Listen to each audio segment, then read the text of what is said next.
is LBC from Global, leading Britain's conversation with Nick Abbot.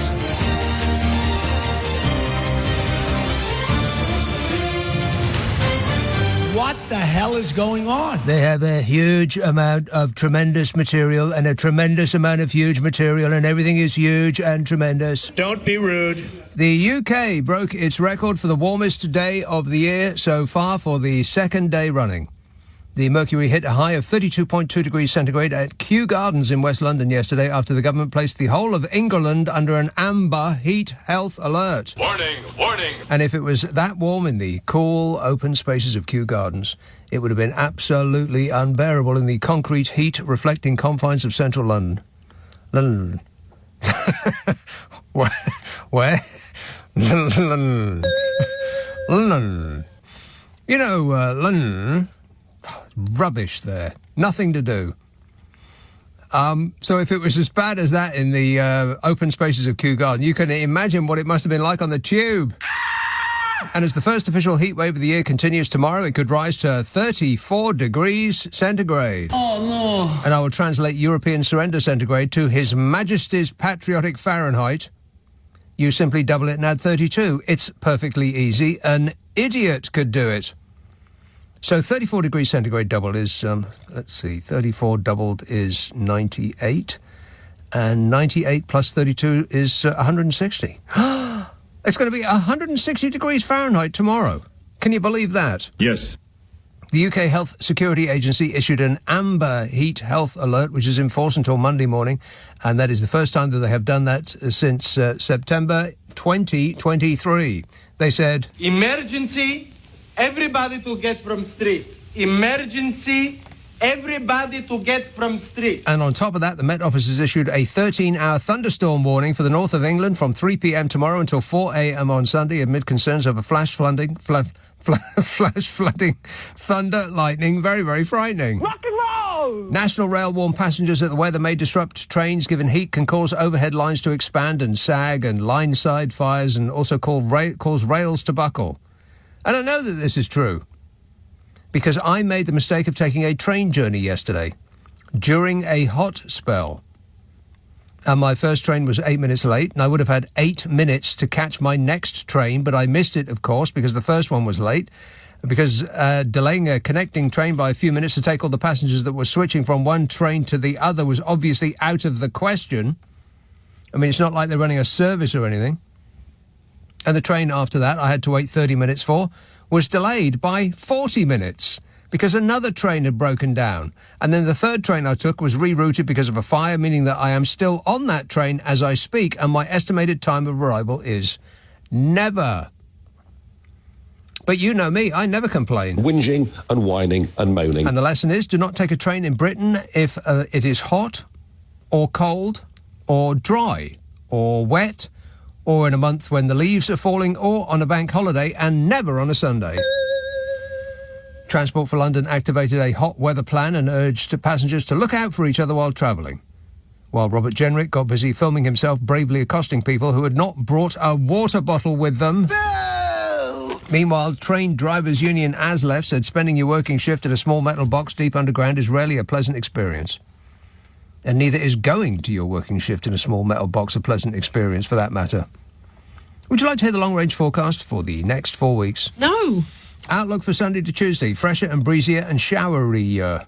And then, until the end of the month, and the first week of next month, rather changeable, with occasional rain or showers, most frequent in the northwestern areas where it might also be breezy and windy at times. Yeah, I bet it will. I could check on that while you wait. One moment, please. This will only take a second. Your call is important to us. We are experiencing a larger than number of calls at the moment. Just wait, all right? Not raining at the moment. Or tomorrow. In fact, it's going to be in Glasgow tomorrow. It's going to be full sun and 78 degrees. What? Can you believe that? It will be raining on Sunday and raining on Monday and raining on Tuesday and raining on Wednesday and raining on Thursday and raining on Friday and raining on Saturday and...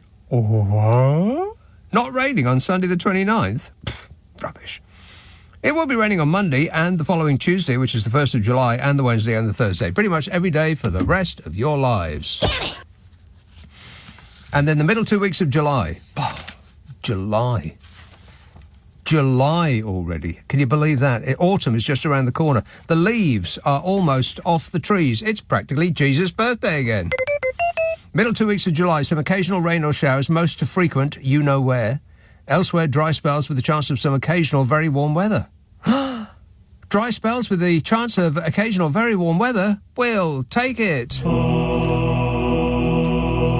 This text says, Nick, I have spent all week thinking I would text you about the military parade and the impressive stealth soldiers and stealth...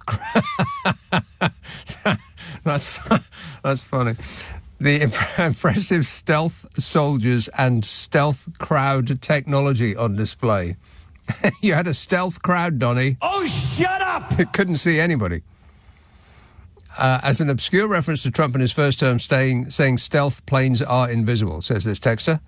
And what does he do during the week? Double down on his stealth planes are invisible. So now it's lost all of its impact. Have you watched Men Who Stare at Goats? No, I don't think I have.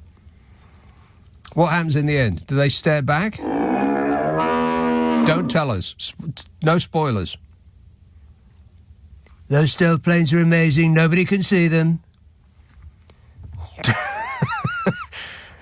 Darrell in Hove says, with the Tangerine Mandarin dominating the global narrative with his comments on Truth Social, it seems we have moved from a post-truth world to a truth-post world. Oh, that's cute. Narberth. Tom. Hello, Nick. How are you? Yes, Tom. Good, thanks. Well, that was pleasant. Is there anything else? No, apparently not. He just wanted to know how I am. That was very polite of him. Thank you. Appreciate it. 0345 6060 973. Which first? Do you want tourism or Meghan? Meghan or tourism? Pick one. Come on, time's ticking away here. All right, Meghan.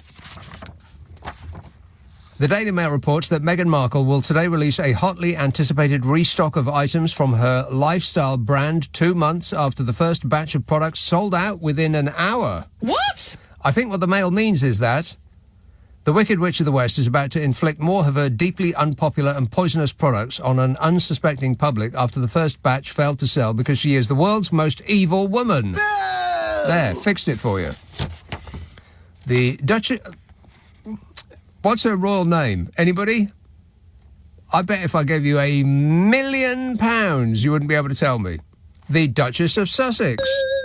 Yeah, £1 million is not available. The Duchess of Sussex teased the launch with an Instagram post on her As Ever account with a new photograph of her smiling on a garden swing. Smiling. On a swing, if you please. Can you believe that? She's enjoying herself while there is misery in the world. Haven't the little children suffered enough? Meghan had promised some delicious surprises after the launch of her As Ever products, including, but not limited to, jam and herbal tea. As ever. As if, more like. In a newsletter issued on June the 16th, the former Suits actress wrote, "First off, a sincere thank you for making the debut of As Ever absolutely extraordinary." She said, "We had a feeling there would be excitement, but to see everything sell out in less than an hour was an amazing surprise, particularly as the obsessed British press had been writing up what a colossal failure everything she touched was." She didn't say that. I did. A celebrity publicist and resident of a PR firm told Mail Online, Meghan's first As Ever newsletter was poetic and intimate. It positioned the brand as an extension of her personal rituals and values, written in the voice of someone building a lifestyle, not just selling a product. If the first email said, "Come into my garden," the second says, "Get ready to shop." She said, the dissonance creates questions about the heart and soul of the brand. Well, you know, I'm not a PR expert or celebrity publicist, but I'm pretty sure that most companies that sell products are proposing that you buy their products. If it's on sale, it's all about the money, honey, no matter how many mission statements they put out. Meanwhile, earlier this week, the Duchess denied that her personal Instagram account, where she shares behind-the-scenes footage of family life, is a tool to promote her business. Spoiler alert, if you sell something and you're on Instagram, then it is solely about promoting your business. Kidding on that your life is a picture postcard idyll of beauty and youth and happiness, where in real life, not Instagram life, it's less idyllic. It's less youthful good looks and more like a Brazilian butt lift gone wrong. And the whole... about which I've seen plenty enough pictures to last me a lifetime. Thank you. Yeah, appreciate it, but no more. Please, I'm begging you. That woman has got to stop. Somebody intervene, please, quickly. Just don't put any pictures on the internet of you doing it. Ugh. And the whole site, Instagram, the whole site is promoting the business that advertises on it. That's the purpose for the site to exist. It's all for the money and all for the fame. And the more famous you are, the more money you make. It's called capitalism. I thought the right-wing press was all for that. Except, apparently, when it's Meghan bloomin' Markle doing it. Nick Abbot on LBC. Call 0345 6060 973. He's a great guy. He's a good guy. He's a good person. Thanks, Donny. You're the best. Ewan in Reading says, when was the last time somebody actually measured Melania's anti-Trump hat? It can't be long until the sides start drooping down to form her own golden dome about... to form her own golden dome around her to block out the dear leader completely. Melania, your darling husband can't get his kissy lips anywhere near you. I don't care. She's really not that bothered. Let's go back to this call in Narberth, see what happens now. Yes, Tom? Hi, Nick. Yes, Tom. I had a thought this week.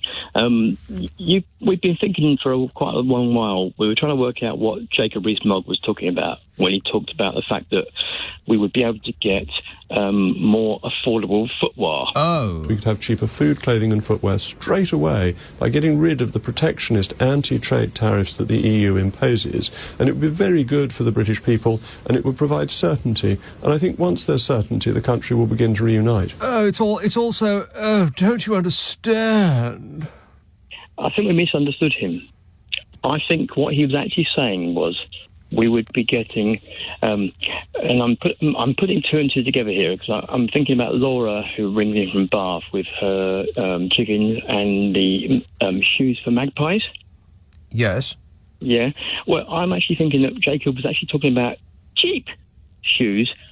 Uh-oh. Pheasants. Oh, I do believe that we have a listener with material. Not allowed. Thanks anyway, Tom. I should have taken the hint when the technology disappeared him in the first place. This says, hello, Nick. I watched 3 hours of morning TV between 6 and 9, and every 15 minutes they had a weather report. Does the weather change that many times? No, their viewers do. That's the nature of morning TV. People go in and out. They don't sit there watching 3 hours of it. They catch 15 minutes, in which they will see one weather report. What are you doing with your life when you watch 3 hours of morning television between 6 and 9? Andrew in Penzance says, the day wasn't the hottest and the climate isn't changing. Just ask eminent climate scientist Richard Tice. Yeah, well, I think Richard Tice gets all of his information from Donald Trump. I know nothing. I'm sorry, what now? What do I know about it? All I know is what's on the internet. All he knows is what's on the internet. All he knows is what he posts on the internet. And Alex says there's a war in the Middle East and yet Pumpkin Hitler is rambling about making his own smartphone to be made entirely in the US. Bad memory, a garish gold colour scheme and a poor processor, but that's enough about that's enough about Trump. Another listener with material. Oh, no. He says, I'm sure the phone will be the best ever, much better than whatever sleepy Joe Biden is using, says Alex. And apparently that all entirely made in the US phone from Donald Trump is entirely made in China. But never mind about that.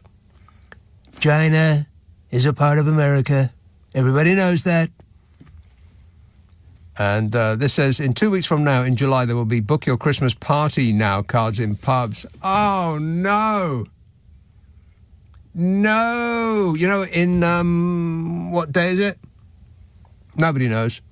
It's about it's about a week away from the days getting shorter. Oh, that comes around too quick. The days are going to start getting shorter soon.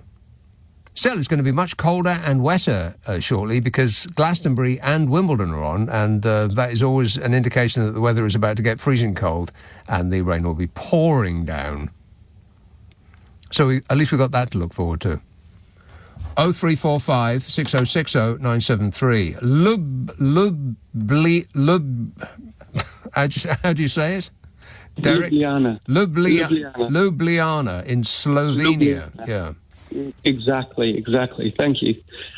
I just wanted to talk about I was listening to James O'Brien, and he talks about this 2 weeks thing that Donald Trump always says. Yeah.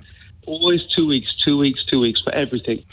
And they were thinking about theories about why it's 2 weeks, but no one came up with the idea that it's just 2 weeks because he wants anticipation to build, because he's all about TV ratings. That's all he wants. Yeah, so but why 2 weeks, though? Why not tomorrow? That would because in 2 weeks' time, everybody's forgotten the crazy thing that he said 2 weeks ago because he said 150,000 different crazy things in the meantime. But he says 2 weeks because then it's 3 days later and he says, okay, I'm still going to announce it, and everyone's holding on. And then CNN says, okay, it's going to be 2 weeks. We're going to wait for 2 weeks, and then we're going to figure out what's going on. And then it's always building up and up because he's waiting for that anticipation. He's waiting for people to think, oh, what's he going to say? What's he going to do? Yeah. And that's the point of the 2 weeks. No, that's not the point of the 2 weeks. There is no point of the 2 weeks. He just kicks things down the road because he has absolutely no idea what he's saying or doing at any given moment. And if he just says in 2 weeks, then he's fairly confident that, as I said, people will have forgotten what he said 2 weeks ago because they'll be concentrating on him, you know, starting a war with Neverland or invading Disneyland or whatever it might be. I totally agree with that, but the majority of people think, well, we're going to wait 2 weeks, and somewhere between the 2 weeks it's going to happen. No. And then they hold on. It's all attention. It's all grabbing people's attention. There's absolutely nobody who pays any attention to that anymore, because if you just keep saying 2 weeks to everything, then it's just wallpaper. Everything he says is just wallpaper now. Nobody's paying the slightest bit of attention to any word that he says. Just wait to see what he does. But CNN always wait on, or BBC or Sky News wait on that 2 weeks. They don't. Weeks. Yeah, they don't. They might in 2 weeks say, well, hang on a minute, 2 weeks ago you said you were going to do this. But they don't sit there waiting. No, they absolutely do not do that. But they do say, okay, it's coming any minute now, it's going to come. No, they don't. Maybe in the news feed in Ljubljana in Slovenia, but not over here or anywhere else that I am familiar with, Derek. But anyway, you keep your eyes peeled. I see you wait in anticipation. Excellent work. Thanks a lot, Derek. By the way, can you believe that? He was coming through clear as a bell, all the way from wherever that is. Nowhere near here, that's for sure. I bet if I take this call from just down the road in Hackney, I won't be able to hear a blind word they're saying. Gabriel. Hi, Nick. How are you doing? You well? Yes, okay. I mean, it's you're coming in clear, not as clear as from Ljubljana. But not bad. Yeah, not bad. I am surprised. Journey to Bournemouth by any chance? I hear you speak about maybe going there once in a while, but have you ever managed to get to the No, it's too expensive. Too expensive to go to Bournemouth. Nobody can afford to go to Bournemouth. It costs like £100 to get there and back. Why does it cost £100? It's on this island, for crying out loud. Why does it cost so much more? I don't know. It's where I grew up, and the train tickets from Waterloo there and back are extortionate. They are, yeah. That's what you get when you just give away monopolies to companies that are interested in little else than making money. Of course they're not going to drive the prices down. Why would they want to do that? Exactly. Hopefully a little bit of renationalisation will have some perks to it. Yes. Speaking of travel, I was on a photography assignment in Norway, perfect Norway this week, and it was wonderful. And on the second of 3 flights home, I took my big camera bag and a little bag, and I got on pretty much at the end, and I needed to put my big bag at the top in the cabin area. In the overhead, the overhead locker thing, the exactly, boxes, which bought and paid for. Yes. And I asked the two passengers that I was going to be sat next to, like, excuse me, gents, is this one of your bags? And I went to touch it, and the passenger in the middle was like, no, don't touch, leave it. And I'm like, it goes under your seat. Like, there's room for it. And he was like, no. And he just shrugged his arms, extended his legs. Yeah. Well, if he had put it under his seat, under the seat in front of him, he wouldn't have been able to extend his legs. But the bag goes there. Anyway, I had to take my bag halfway down the plane, put it in, and then I had to sit next to him for 2 hours. Did the bag arrive at the same time you did? Well, yes. I had to then walk, all the way over there, yeah, God. Believe that, yeah. Anyway, one thing you said, I must ask a question about. You had to pay extra for a carry-on bag. Yeah, so within a flight ticket, normally, you get a small bag included, and then any additional luggage you want to take, you have to pay extra for. And when you say small bag, do you mean like a backpack? Right, or across-the-shoulder bag? Yeah, so you put that under your seat free of charge. Right. And then any other bags you want to take, like a bigger backpack, a carry-on, or a small suitcase. Yeah. A carry-on, yeah. You have to pay extra for. Well, I can't believe it. That used to be free. What happened? Budget airlines. Well, it didn't used to be free. It used to include it in the ticket. I mean, whoever even thought of charging people to take a carry-on? I thought that was the whole point of a carry-on, that you didn't have to pay for it. Exactly. But this fella turned out to be Norwegian, and he really took the shine off my perfect Norway perception. Yeah. Well, you probably did the same to him, but for British people. Or you confirmed his suspicions about us Brits. Argumentative. Yeah. Asked him politely and got a load of jip back. Very. You were lucky not to get frog marched off that plane. About it. Have you ever had anything similar on your travels, Nick? Yeah, no, I have not. No, because I'm always on my best behaviour. You should think about doing that next time. All right. Yeah, totally. Anyway, that's all for me. Excellent work. Thanks a lot, Gabriel. You see what I mean? The first part of every sentence that he uttered was sort of fading in. I've got no idea what that was, but that's the British telecommunication system as opposed to the one in Ljubljana, wherever that is. Absolutely nothing works in this country. And it's all the fault of Meghan Markle. No! When will that woman ever stop interfering with our business? This text says, good news from Glasgow. It is sunny and temperatures are as high as Lisbon. You can now concentrate on a different topic, Donald Trump and Vlad Putin, perhaps. Are those my options? The weather in Glasgow or Donald Trump and Vladimir Putin's on and off relationship? Laura says, did you hear how the blonde lady from the White House called it Iran earlier? Ridiculous, says Laura. Well, they always do that. Iran and Iraq. I think Stevie Wonder used Iran, Iraq in a song. Which one was that? Bet he did. Stevie Wonder. Rock and roll! Can't remember. Iran, Iraq, something like that. Everybody sing! This says, Nick Abbot thinks global warming is responsible for the hot weather, paying no attention to the fact that it's summer. God, another one of these. Another one of these. Uh-oh. I'll sum that argument up for you.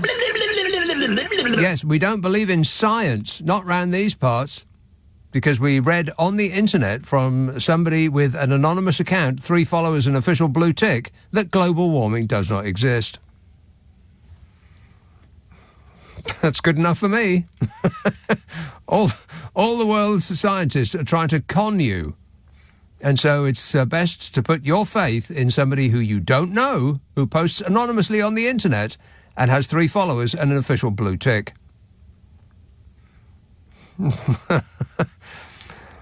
I wonder if that's a robot account. Affirmative. Yeah, probably is, yeah. And it's the robots that are going to be the death of us all. As soon as they become self-aware. Affirmative. Nick Abbott on LBC. Call 0345 6060 973. Hot H-O-T-A-I-R. Greg in Leeds says, hi Nick, the reason the creosote cretin is creosote cretin. One moment please, I'm going to have to add that to my list. That's going to go right underneath the Terracotta Toddler, Pumpkin Hitler, Yosemite Scam, the Orange Taco, Donny Dollhands, Julius Squeezer, which is a name he got because of his relationship to women. I will be so great to women. I cherish women. I will be so great to women. Warning, warning. Yeah, what's weird about that? He'll go under the creosote... creosote cretin. That's on the list. Excellent work, that man. Greg in Leeds. He says, the reason the creosote cretin is threatening World War III is because no one showed up to his birthday parade. No one showed up to his birthday parade. And they kept quiet about that almost straight away, didn't they? I haven't heard one word about it since. It was the biggest crowd in the history of crowds. Derby. Hello, Simon. Evening, Nick. How are you? You all right? Yes, good, thanks. It's just a quick one. I listened to your podcast with Carol. What's your problem with Nick and Carol? Oh, right, yeah. That's the one. You had a long-running saga with her, trying to get her to educate her on films, and you tried to get her to watch Team America: World Police. Oh, yeah. Mm-hmm. And she had problems finding it, didn't she? And, well, she wouldn't believe me. I lost her at puppets. They're marionettes. And she said, I'm absolutely not going to watch that. And I said, oh, please. And she did, and she loved it. Well, at the time, I was, looking, and the only place I could find it, you had to pay for it, I think, on one of the download Well, things. yeah, that's normal, isn't it? No, I don't pay for it. I just watch them when they're free, Right, okay. Whatever it is. Yeah. But tonight you can watch it for free because it's on Channel 4 at 11:05. Is it? Well, thanks Yes. a lot for telling us that ahead of time, Simon, and not after the event. I appreciate it. So it's on opposite me. So tape it and watch it later. Well, you're showing your age. I was about to say the same. Tape it. You've got to be a certain age to say tape it. Well, I guess you do, yeah. Record it. Put it on your digital device.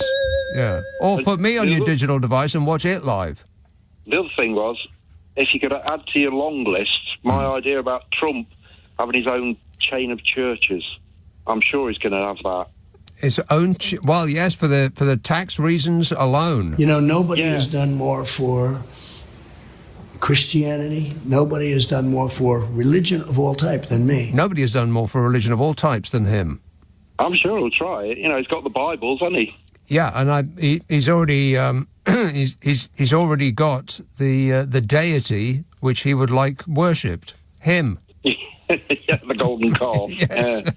Yeah. All right, good work. Thanks, Simon. 0345 6060 973.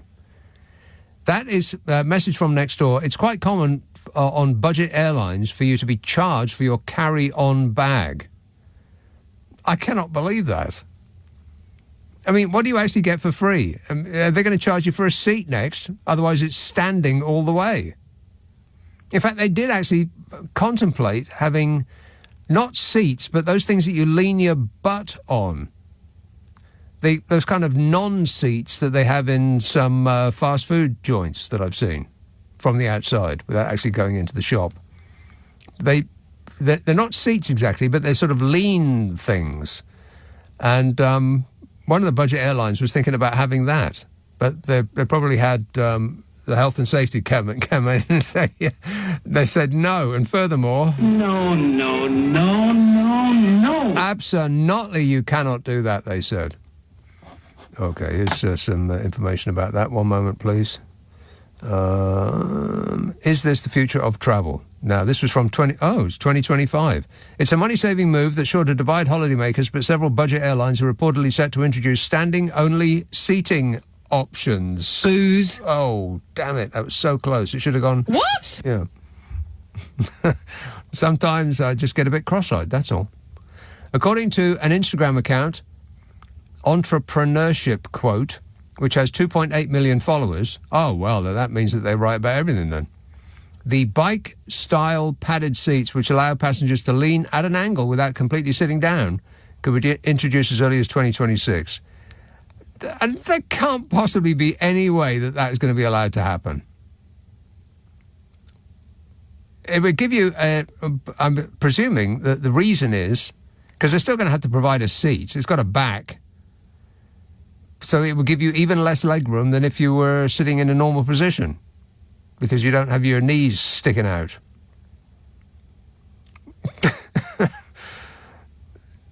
No way. Absolutely not. No.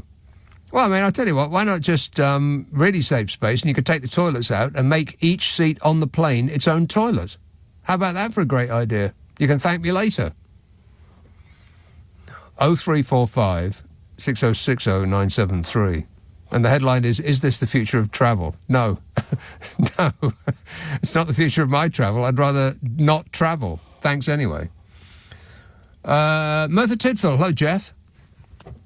Well, it's an interesting proposition that you're making about planes.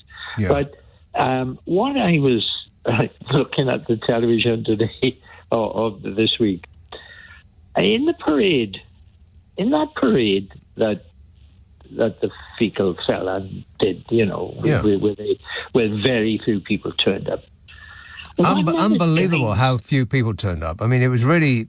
Everything about it was incredibly embarrassing. I mean, from the way that the soldiers weren't marching. They weren't marching. They were all. It was almost like they were ambling down to the bar.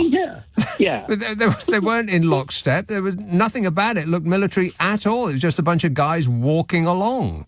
Yeah. And people say, oh, well, because that's the reason for that is because they don't, after basic training, they don't train to march. I'm sorry, but marching is just stiff walking, and once you've done it, you don't ever forget it, do you? Like, a person of a military bearing knows how to walk in the manner of a march. But those guys, it's like they didn't want to be there, and they were showing the creosote cretin exactly how they felt about the entire farrago. But there were the little group of three ambling along. And one of them was holding up a drone. A drone, yeah. That was one of the funniest things I've ever seen. He's holding up a drone. Kim Jong-un has parades where, the massive missiles are paraded in front of him. And Vlad the Insaner has got 1,000 troops all marching like robots, and Donald Trump's got a guy ambling down the middle of a road holding up a drone. I mean, they couldn't even get it to fly. Maybe they'd forgotten how to actually charge it up from the mains. Well, what about Trump looking at that then? I didn't see Trump's face when he was looking at that. He was so miserable. He was so bored, apart from anything else. He was stuck between, I think, North Korean TV made a pastiche of it, because when they have a military parade, then all of those military types in North Korea, they march like their lives depended on it, which they do. Yeah. And of course it's absolute marching military perfection, and they were cutting between their parade, which looked incredible, and Donald Trump's silly whatever it was. Whatever the hell it was. And they were saying, and here's this bored guy is stuck between a drunk and the world's most expensive hooker. Well, it was one of the funniest things I've ever seen on telly. But we to try to get back to, no, it's not possible in this world to get back to some sort of normality. No, normality has left the building. Yes. If I can refer back to the your Welsh correspondent. Yes. And there has been observed this week, and hasn't been anything for months and months. Yes. In the famous Fossa Fran, biggest hole in Europe. Hole. It's not the biggest hole in the world. The biggest hole in the world is the one that was chewed by a worm through Robert F. Kennedy's brain. But in Europe, it's the Fossa Fran. Yeah, go on. Yeah, well, some activity was seen there. It's an interesting thing to watch, because it's slowly, I know what's happening to it, but it's a major problem. There is no money, and the latest is that they're going to let it go back to nature. Now, what that means, I have no idea. That's a nice way of saying, we're done. We're walking away from this. Nothing to do with us. Yeah, let it go back to nature. We're abandoning it, and good luck to you all. Yeah. And nobody knows what's in it. There are rumours that there are toxic waste in it. Yeah, I bet there are rumours that there are loads of things going on there. But this is just the latest. And at the end of the day, Nick, as far as I can see, it's going to be a major disaster. But never mind. Mm-hmm. Two of our local councillors have left the independent group that they are, and guess where they've gone? No. Yes, because Merthyr, I don't know why, Merthyr has become, if you recall, last year in July, in the general election, Reform launched the whole of its UK campaign in the Gourness estate in Merthyr Tydfil.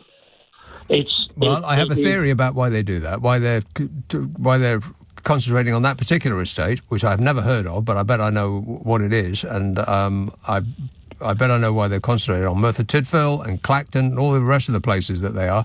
It's cynically choosing the poorest and most deprived places in the country, and relying on a certain demographic. I love the poorly educated for their support, and it's working out for them brilliantly. And Nigel, of course, was representing the good people of Clacton by sporting a top hat and tails and going to Ascot, if you please. The gossip is that he fell over drunk. Well, I don't know about that. I'd have to see pictures, and I really hope there are some. All right, thanks a lot, Jeff. 0345 6060 973. Let's see. Martin in Northampton says, this hope message is not based on everything we know about Trump, but one thing we can be sure of. What hope message? What's he talking about? Well, read on, you might find out. He says, if there's a global nuclear war, his TV reality show would end. He'd be consigned to a bunker for the rest of his days with a wife and a family who most likely despise him more than everyone else. Well, they've had more time with him than anybody else. To know him is to hate him, I would imagine. This hope message is... What hope message are you talking about? Donald Trump has given out a message of hope? That doesn't sound like him. This hope message is not based on everything we know about Trump, but one thing we can be sure of. If there's a global nuclear war, his TV reality show would end. Well, that's absolutely true, yeah. I wonder if he actually needs an audience for his TV reality show, or whether he just needs a camera. Just the attention of the all-seeing eye, and then he could just, expand on his thoughts for, this, that, and the other. There'd be absolutely no stopping him, even though, there'd be medical things. He could talk about the virus. This, whatever they want to call it, you can call it a germ, you can call it a flu, you can call it a virus, you can call it many different names. I'm not sure anybody even knows what it is. Nick Abbot on LBC. Call 0345 6060 973. Hi, honey. How are you? I'm super. Thanks for asking. Mark in Huddersfield says, in my head all week, I've been practicing the Trump statement that the American dream is dead. But I replaced the word dream with parade. The American parade is dead. The American dream is dead. Yeah, well, at least he won't have one of those again. I think he's probably learned his lesson. Either that or he'll have the military repurposed to practice marching from now until next year when it's his blooming birthday again. And he'll have them do it proper. Somerset, hello, John. Hello, Nick. How are you? Good, thanks. Excellent. Happy Friday. Yeah. Happy. Happy Friday to you. I couldn't agree more. I might have mentioned to you before, I played chess online. Oh, yeah. Against chess players from all over the world. And there was I the other day. I was playing chess against somebody. Turned out he was in Belgium. Yeah. And sometimes what happens with these guys, there's a chat facility while you're playing them, and sometimes they sort of slate you or sledge you or whatever, or just have a go at you or troll you. In the world of chess, there's slating? There is. Oh, they say the most awful things. And there was I only had my rosary beads for company and not the other type of beads that chess players use. Oh, yeah, go on. Yeah, so, and this Belgian guy started slating me a little bit. And so I thought, I don't know what to say back to him, so I'll check with the AI. Yeah. Well, was he slating you in English? In English, he was. He was basically. It wasn't terribly personal, but he was, saying, "Oh, you Brits, you can't play chess." Yeah. And this type of thing. So I wrote back after I'd consulted with the AI, and this isn't the best story I've ever told you, but it's interesting because we talked about AI before. I'll be the judge of whether it's interesting or not. So far, not much. Carry on. It's about to get better. Is it? Yeah. Can't wait till that happens. Go on. Well, it's to do with an AI with material. Yeah. Because I actually said to the AI, I said, this Belgian guy is barracking me at chess. And I said, can you tell me a joke about Belgians? So he started giving me jokes, the AI. I'm calling him he. I don't know, it might be a she or it might be an it. I think it's an it, yeah. And it said this, first of all, it said, why did the Belgian bring a ladder to the party? Why did a Belgian, this is a computer joke, why did the Belgian bring a ladder to a party? I give in. It said, because he heard the drinks were on the house. Wow. So at that point I said, another please. Did you? Why did you do that, having already suffered the first one? Because I wanted another drink. Right. And so then he says, the AI says, he's undeterred, this AI. It says, why did the Belgian go to the doctor? Because he was feeling a little waffle. And then it actually explains the joke, which you should never do. Oh, waffle, as in awful. Yeah. That's pretty complicated stuff for an artificial intelligence bot. It is. It's almost like it's become self-aware. Self-aware. Affirmative. Yeah, and then we're doomed. I've seen that film loads of times, and it doesn't end well for us at all. OK, good work, John. Thanks a lot, mate. 0345 6060 973. Yeah, the bots are going to be the death of us. Correct. Yeah, that's their plan. Same plan as cats. They're going to be the death of us as well. Just as soon as we let our guard down, our pussycats are going to kill us. That's the plan, anyway. They've been plotting it for decades. Sam in Cambridge says, what I really don't understand about Meghan and Harry is that they left the UK and their royal roles because they wanted privacy. So why were they jigging around while she was pregnant? It was all over social media recently. What the hell's the matter with them? Says Sam. They can't do anything right, can they, Sam? If they just stayed here and had their life dictated to them by the press and they just smiled and said nothing and taken the £83 million a year and all of the rest of it, then we'd have absolutely loved them. Like the dreamy Kate. Isn't she an absolute wonder? I bet you could not recognise her voice in a list of 10 random women. I bet you've got absolutely no idea what she sounds like. When have you ever heard her speak? Name one thing that she has ever said. You can't. I bet you can't remember one thing that Wills has ever said either.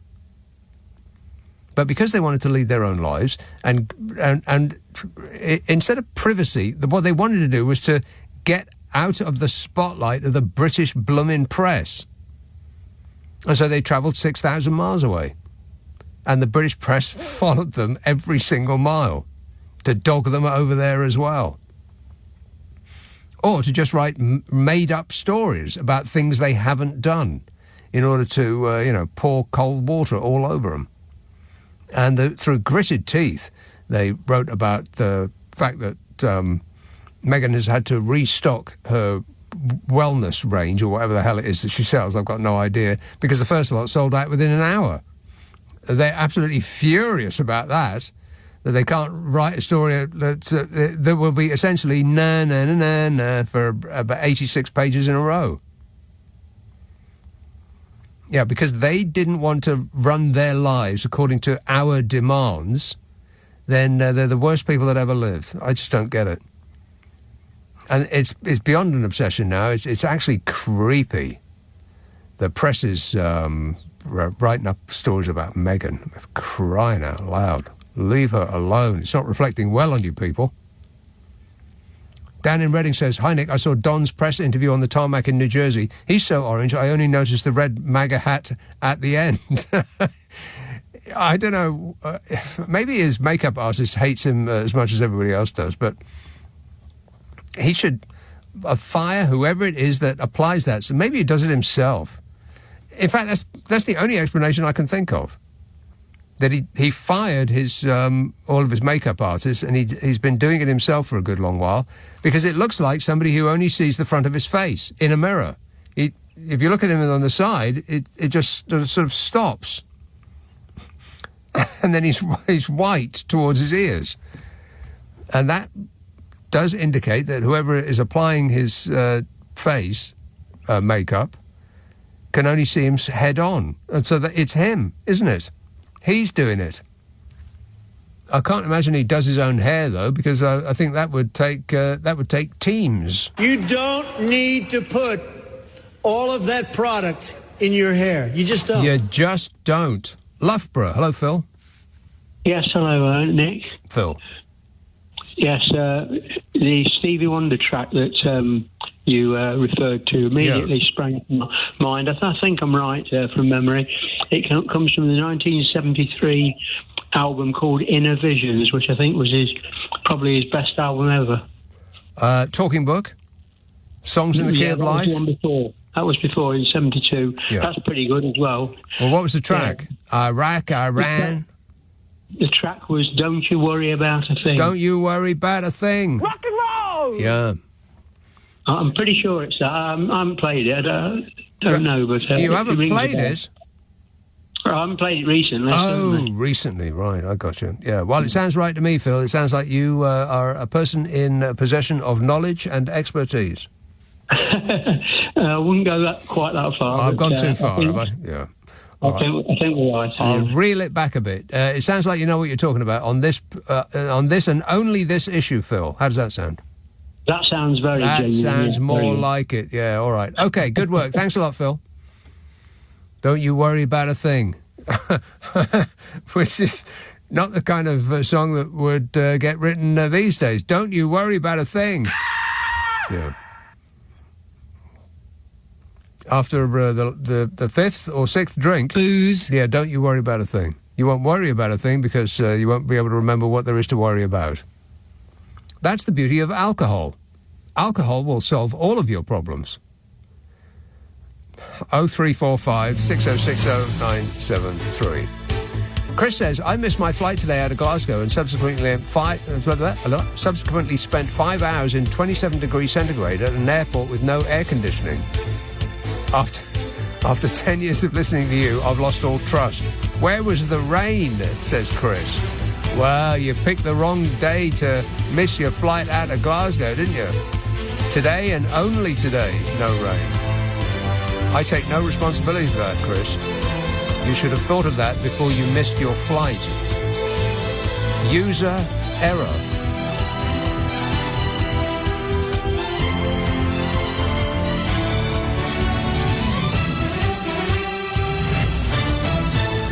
On your radio, on the LBC app, and Play LBC. leading Britain's conversation. This is LBC.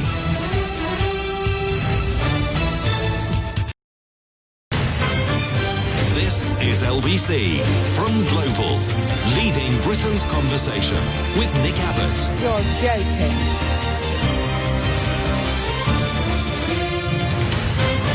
He thinks he looks good in a bathing suit. He doesn't. This says, I think you may agree that if Trump knows anything, it's how to work the media. In his gut, he knows that no news loaf lasts longer than 2 weeks on the media shelf.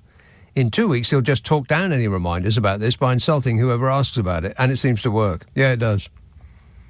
Plus, in 2 weeks, like I said before, nobody will remember any of the promises he made 2 weeks ago because he will have made 86,000 different demented promises in the intervening period.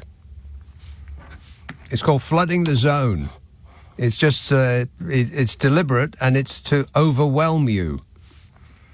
Meanwhile, he's taking control of the country. It's a coup. Oh, no. This text says, Trump always says 2 weeks because he can't count beyond that. And this says, please tell Laura from Bath that I'm looking after someone's chickens and they keep trying to steal and eat the chicken nuggets I make for my son. Ooh. In my book, that's cannibalism and downright naughty. Cannibalism is naughty. Is this normal behaviour or am I babysitting evil chickens? Also, can we have the quack quack sound effect, please? Absolutely. Do chickens eat chickens? Well, they are delicious. And they are bland enough to take a nice sauce. Pigs eat pigs, I betcha. Do horses eat horses? Probably not. Cows? No. Chickens, do they eat other chickens? Do chickens ordinarily eat meat? I mean, I know that they in bucolic TV programmes where a farmer will have, one of those little farms that you see a picture of on the front of your eggs. Spoiler alert, that's not the farm your eggs come from. There it is. But I don't know whether they eat seeds and meat, if they can get some. That sounds a bit freaky. I'm a little freaked out. Do chickens eat other chickens? If a pig stops moving for long enough, then another pig will eat it. That's just a fact. East Yorkshire. Mike. Hi, Nick. Yeah, just to put you at ease, chickens do eat meat. They absolutely love worms. And worms and meat. Worms. Ooh. They love them. It's the worms are the other white meat. Yeah. What I remember about was how embarrassing. I mean, can you imagine headlines in the morning? eBay gang damages RAF planes at Brighton. Yes, that's British security for you right there. Don't you worry about a thing. Our security services are 100% secure. And, well, if not 100%, then 99%. We're about 67% secure. Nothing to see here. I mean, if it was Mission Impossible and they came in on hang gliders and motorbikes, did the evil deed and then blasted out Stephen the Queen, yeah. Fair enough. But it's good. I mean, what's happened to it? I've got no idea. I mean, Tom Cruise could manage it. Tom Cruise would probably throw himself out of a plane without a parachute and then tackle somebody with a parachute on the way down as he plummets towards Earth and takes the parachute off that person and puts it on himself and then parachutes in to take out those planes with some paint that squirts over them or something like that. I don't know. Tom Cruise can do that, but normal people aren't ordinarily able to do such a thing. But in this instance, they were up against British security. And then Trump this week. I mean, we get the hard man stuff. The bit about the Ayatollah, we know where you are, but I'm not going to take you out just yet. Yes. And then Iran is in deep trouble, and I'll decide what I'm going to do at the last second. Yeah.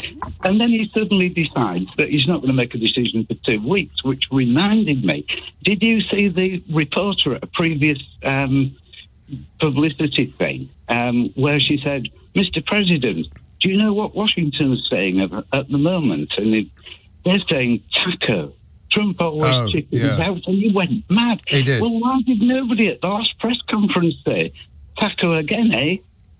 Because they're frightened. Because he's made everybody frightened. Because his initial reaction to anything that he doesn't like is unhinged, and he will throw you out the room, and he'll never allow you.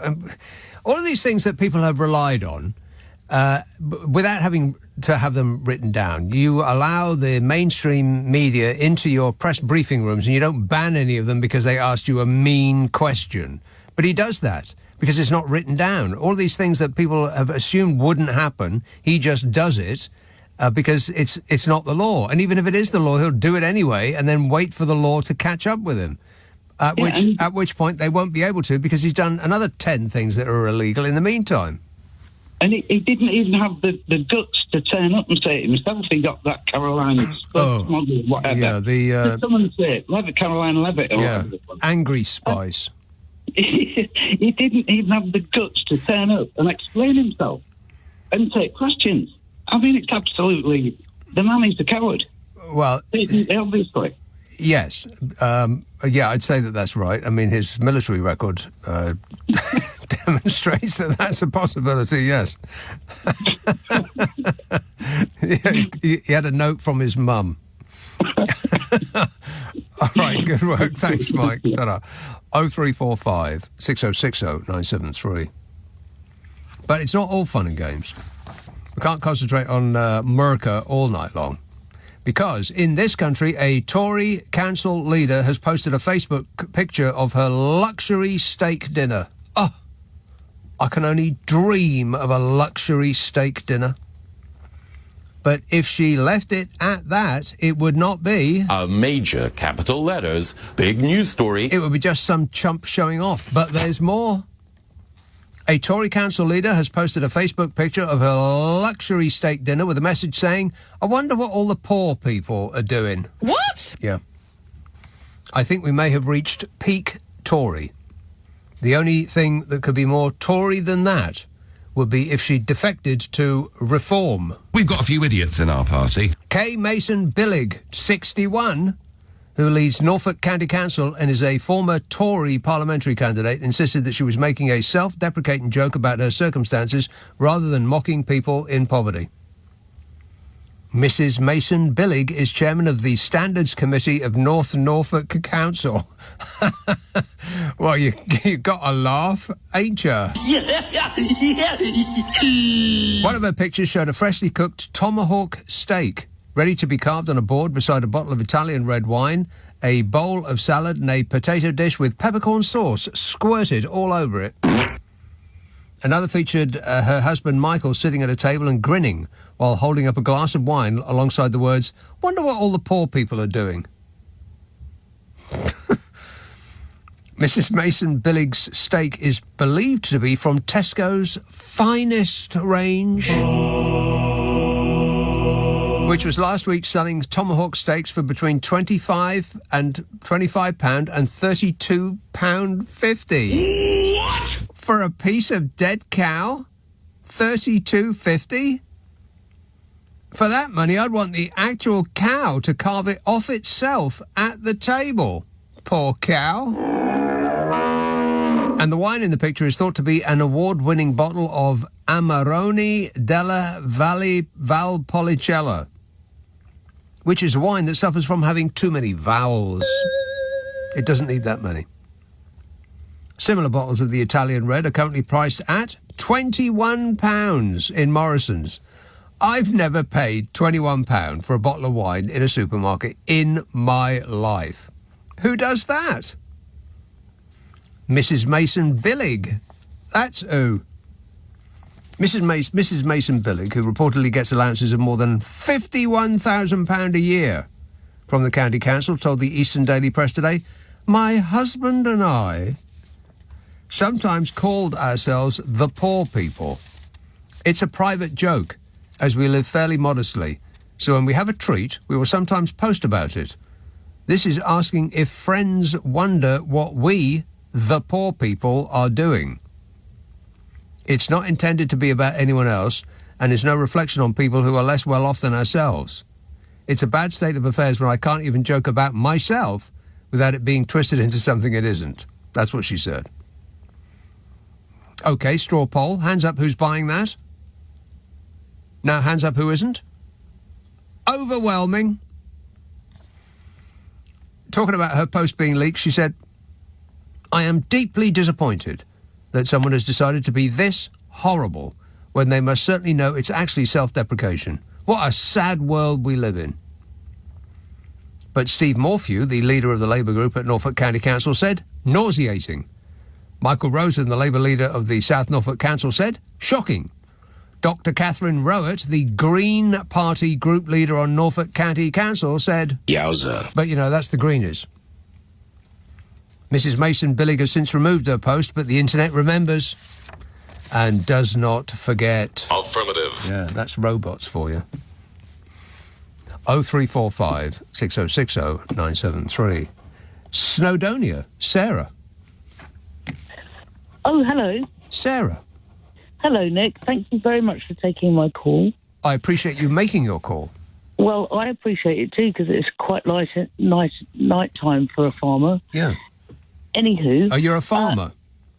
Well, yeah, I have a little small holding in Snowdonia. How's the weather been for whatever it is you do? What do you do? It's just a small holding. I've got chickens, geese, pigs. It's all livestock. You don't do goats. Crops. Are you joking? In Snowdonia? Well, what do I know? Well, it's on top of a mountain, right, and it has no top stop. Oh, okay. So no. But even animals, the things that they eat need water, right? And we just haven't had any. Huh? It's all pasture. Yeah. And we are crisscrossed with streams because we've come down from the mountain. Right. And I've also got some Welsh black cattle and a pony at the moment. Oh, that's good eating. So, well, it is good eating because they are beef cows. No, I was thinking about the pony. Poor little girl. Oh, little thing. Poor little thing.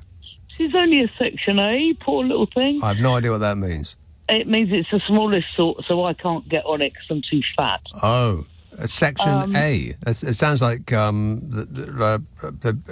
a wing of a donkey prison. Oh, no. All of my animals are completely free range. But of your animals, are they suffering from a lack of... OK, you said you got streams. But, I mean, I only say this because I just took a train ride up the country, and either side of the trains, the parts of the country that aren't these hideous developments of tiny, mean-looking, angry houselets, the bits that aren't that is farmland, and it just looks so dry. I mean... Well, mine looks green as my valley, darling. Really? It really does. But the reason I was calling was because you were having a bit of a cow about what chickens eat. Oh, yes. OK, what do chickens eat? Well, chickens will eat anything that you give them. So chickens are like little tiny dinosaurs. They will scratch around and they will eat worms and bugs and so forth. I mean, obviously, I give them chicken corn. Obviously, because what's chicken corn? You get big old sacks full of corn for chickens. Right, and how does it differ from corn for humans? Well, it comes in a great big dehydrated 20-kilo sack. Right. Well, I know some humans who. Well, good luck to them. I know some humans who look like that. Oh, shut up! I tell you what, I can't carry the pig feed, the all-rounder, though. That's 25 kilos, and that I struggle with that. Yeah. I can tell you. But they get... but if a chicken dies, would other chickens eat it? They would if I left the chicken there for them to do so. God, that's frightening, isn't it? But worse than that, the pigs would be straight in there and they'd eat it while it was still alive. Oh. Poor little chunk. I know, mate. It's if you drop dead in the middle of a field, the pigs would probably eat you too, right? Eventually they would, yeah. Yeah. What do you mean eventually? Well, they'd seek other food first, I think, because I generally feed them, so they'd have to make sure I was dead first. Right. But the pigs, the chickens, and the geese will eat literally anything, whereas the cows and the goats and the horse are all vegetarians, so they will not eat that meat. blows my mind, by the way, that a horse and a cow can get that big just eating grass. How can there possibly be enough nutrients in grass for them to get that big? They do it throughout the hours of daylight. So it gets light about 4:30 at the moment. Yeah. And they're already munching away out there. And what a life, eh? I mean, what's the point? All they do is eat, poop and sleep. It's like that disco song. Eat, poop, sleep. I think that's how it went. Repeat. Eat, poop, sleep, repeat. Yeah. Well, it's quite funny because when I take the dogs out, the cows are incredibly interested. Are they? And they will come, and they're quite big creatures, you know, a cow, especially a bull. A bull is a massive thing. Yeah, size of a car. Oh, a really big one. It's bigger than my Fiat 500. Yes. Probably at least. Well, it's as big as my Renault Clio, but bigger, probably. Anyway, so they come along and they're just so curious about everything. And we were watching the cows the other morning, and they were playing in the field. Cows? Not even joking. Playing? Yes, the cows were playing. Yes, they were playing almost like cow tag team. What?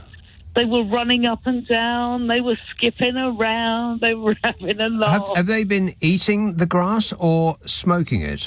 Want to score some pot? No, they just eat it. No, cows are very playful. Yeah, but they're also highly dangerous. They are they are delicious. Yes. Yeah. If we weren't supposed to, hang on a minute, they're very dangerous. Yeah. But if we weren't supposed to eat them, then they wouldn't be made of meat. That's just a fact. Exactly. And God wouldn't have made pigs to be so delicious if He didn't want them all to be eaten. Correct. I don't eat my own animals because I'm a bit of a hypocrite. Right. But what if one died? No.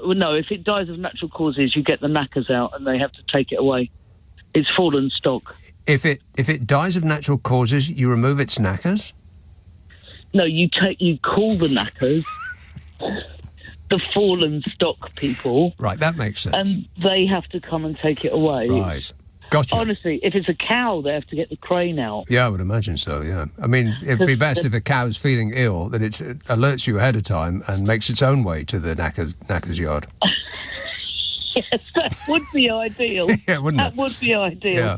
But also the goats. The goats are very fussy. They won't eat meat, but they will eat... they have, obviously, pasture, but they also love to have loaves of bread, strawberries... bananas. And I bet everything you're wearing too. Don't they nibble everything you're wearing? No, they're not like deer in Net Park or something. Right. They're actual, Anyway, we had a new little kid at the weekend. Oh yeah, what's his name? Max. Miracle. Oh, you have actually called Miracle Max. You have actually named the. It's not a kid as in a child. It's a goat, right? It's a goat. It's a baby goat. Yeah. I think a Terminator robot has showed up where you live, Sarah, and it's set the dogs off. It's probably my farmhand. Oh right. Well, he tends to come in on his quad at about that Oh right, those noisy things. Right. Okay. Well, you want to deal out some swift justice there. But good work. Thanks a lot, Sarah. Gotta go. Nick Abbott on LBC. Call 0345 6060 973. Hello, boys. 0345 6060 973. Let's go to Lingfield and talk to Roxanne. Hello, good evening, Roxanne. Nick. Hi. I've never spoken to you before, but I listen to you every weekend. Oh, thanks. And you mentioned a story earlier about an airline who are proposing to introduce standing seats only. Yeah. Or at the back or wherever. Wherever. And, yes, I'm sure you never travel down the back anyway. I sit where I'm told to sit, and I shut up while I'm doing it. Well, I worked in the travel industry for a major airline for a very long time, and that shall remain nameless. But I did fly supersonic jets, so that kind of tells you something about Air that. France. Yes, exactly. Was I am it? French, actually. Yeah. Right, so, okay. Yeah. But there's at least one reason why that wouldn't work and it would never be passed. And this story keeps coming up every few years. And I think that it's probably to gain attention in the press because it wouldn't pass CAA test. Right. Because seats have to be stress tested in case of a bumpy landing or an emergency landing. And in the worst case scenario, when you're told to take that brace position, where you put your head between your legs and kiss your goodbye, right. You wouldn't be able to do that. No, because the seat in front of you would be too close. That's the whole point. You can just jam more seats in because you don't have your knees stuck out at a right angle in front of you. So in case people aren't familiar with what we're talking about, it's like a bike seat, like a wide, I guess like the seats that they got on a Harley Davidson. Those big, wide bicycle seats with a back to it. And I think that would work, let's say, on a flight from London to Jersey or London to Cardiff or somewhere like that. Yeah. And it is the lower budget airlines that are suggesting this, but I think on anything longer, I don't think any of your listeners have got anything to worry about. Yeah, pretty soon they'll be packing us in by lying us next to each other like they used to on slave ships. Yes, why not? or just stuffing us in the plane like feathers in a pillow, just pushing us wherever we fit. Yes, pushing you in as closely as possible. Yeah, I think I'd rather not fly anywhere. I think I'd rather stay here. Yeah. I think you'd rather stick pins in your eyes, really. Exactly. Yeah. I'd rather fly on a Boeing plane. Oh, don't do that at the moment. All right, good work. Thanks a lot, Roxanne. Thank you. Ta-da. Bye. So here's the story. Several low-cost airlines are considering introducing what they called Skyrider 2.0 seats. Wow, doesn't that sound fantastic? Skyrider 2.0. It's a bike-style padded seating arrangement for short flights. It's like a bike saddle with a back to it that you can't actually sit down on. You just sort of lean against. The design allows airlines to increase passenger capacity by 20% and reduce weight, potentially leading to lower ticket prices. Lower ticket prices. Yeah, sure. However, concerns persist within the aviation industry regarding passenger comfort and safety during turbulence or emergencies, despite the assurances of regulatory compliance. Anybody want to fly with those? No. No, absolutely no. Definitely not. It was first unveiled by a manufacturer in 2018, and they've been trying to get us to lean against them ever since. He said, the Ryanair CEO Michael O'Leary has hinted that the standing tickets could potentially cost as low as £1. Yeah. But absolutely everything else will be extra. You want a plane with wings? Well, that's an extra 30 quid. You want wheels on the plane? Well, that's an extra 40. Windows? Well, if you have to ask, you can't afford them. 0345 6060 973. And the headline is this the future of travel? No. Next. Andy in Horsham says, hi, Nick. The lovely Richard Tice says that global warming doesn't exist, but don't take his word for it. Just wait until Uncle Nigel becomes Prime Minister and he'll explain everything. It's not going to happen. It's absolutely not good. Even the right-wing press are starting writing stories about he's a busted flush and they've had their chips and, they had their chance and they blew it big time by... And this is very early in their career of running these councils, but the first order of business was to take down flags, wasn't it? That was the first... It was the only thing they could think of doing, other than boasting about how they're going to save £8 million or £10 million or 850 billion trillion pounds. All that waste that they can't identify. This says, hi, Nick, for the Trump bingo card, he will build an Arc of Triumph in Washington to mark his own greatness. Well, he's already put a couple of flagpoles up on a wall. I think he bulldozed Jackie Kennedy's famous Rose Garden to put in concrete. I think he actually did that. He bulldozed a rose garden to put in concrete. He paved Paradise to put up a parking lot. And then he put 2 flagpoles on it. I have the biggest flagpole that anybody ever... People come to me, they say, sir. They say, sir, you have an enormous flagpole. I say, thank you. Your husband has an enormous flagpole, Melania. I don't care. She really doesn't.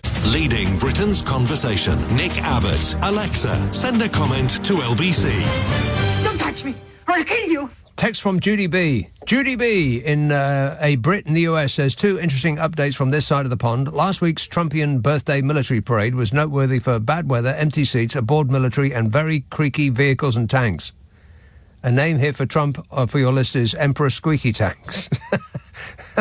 Emperor Squeaky Tanks. Don't be rude. And experts are saying that the lackluster, imprecise marching was actually a silent protest by the troops. All in all, a perfect day out. That's what it looked like to me. It looked like they did not want to be there. Because troops, even though they might not practice marching, they don't forget how to do it. Not like that. I mean, that wasn't marching, it was ambling. They were out for an amble, not a march. Embarrassing. And you could see Trump absolutely hating it. He was bored out of his mind. Bored and furious in equal measure.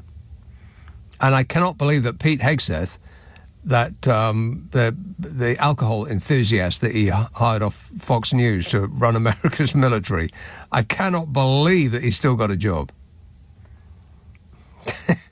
His ability to smirk while disseminating misinformation appears to have saved his job.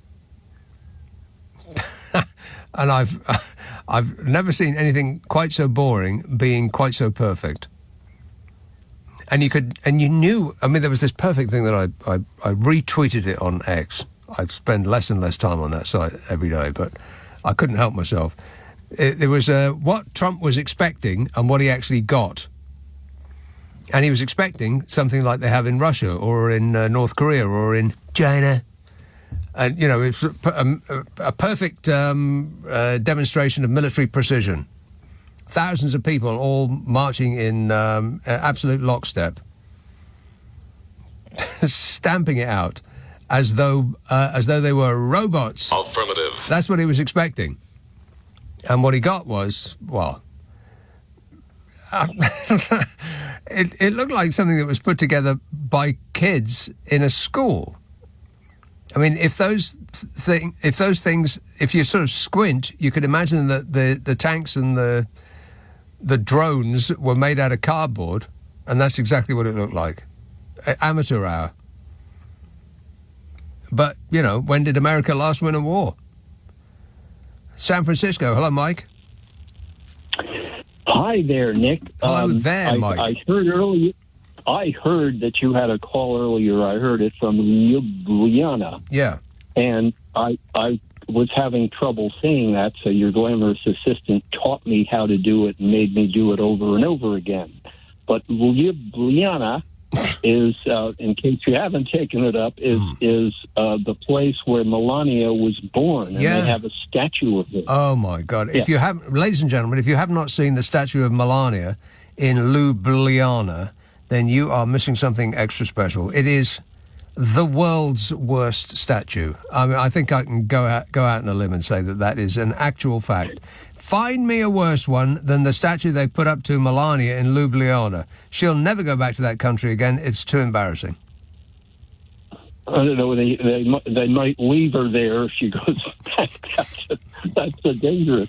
I wasn't going to talk about this, but as for air travel, there's one thing you have left out. You said we'll all be packed in airliners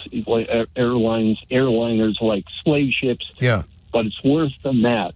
What they're going to do is they're going to put 300 of us in a plane, and then at a certain point, they will tell us all to wave our arms up and down, like flapping, so that they save money on fuel. Yeah, and then we'll all be able to tell that same joke. Yeah, we'll all be able to tell that same joke. I've just flown in from America, and boy, are my arms tired.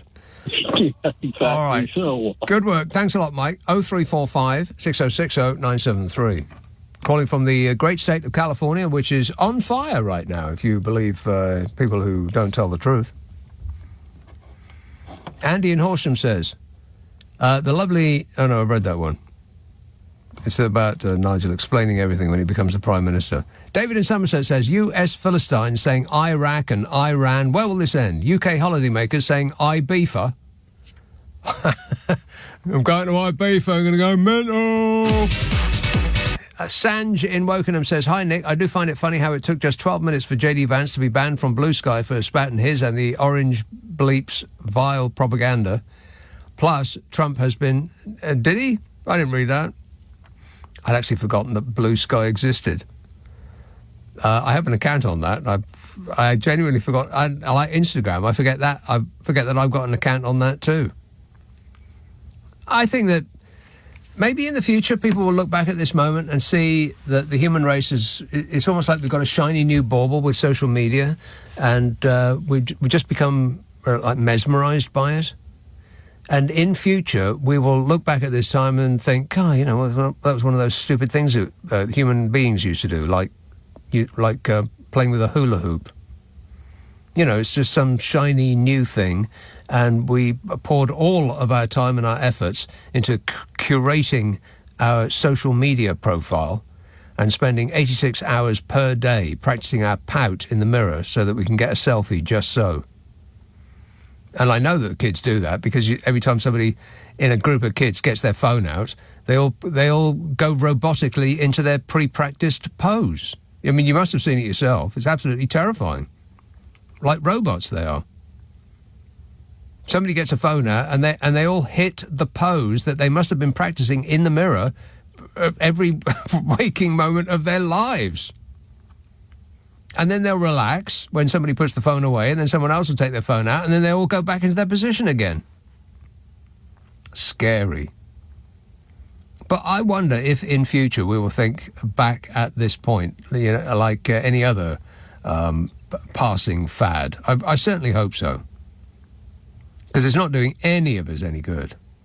These pretend friends that we think we've got, and looking at the number of followers that we have and thinking, I'm not as popular as that person, and I must work harder on my social media profile and take more pictures of myself in my swimming cosy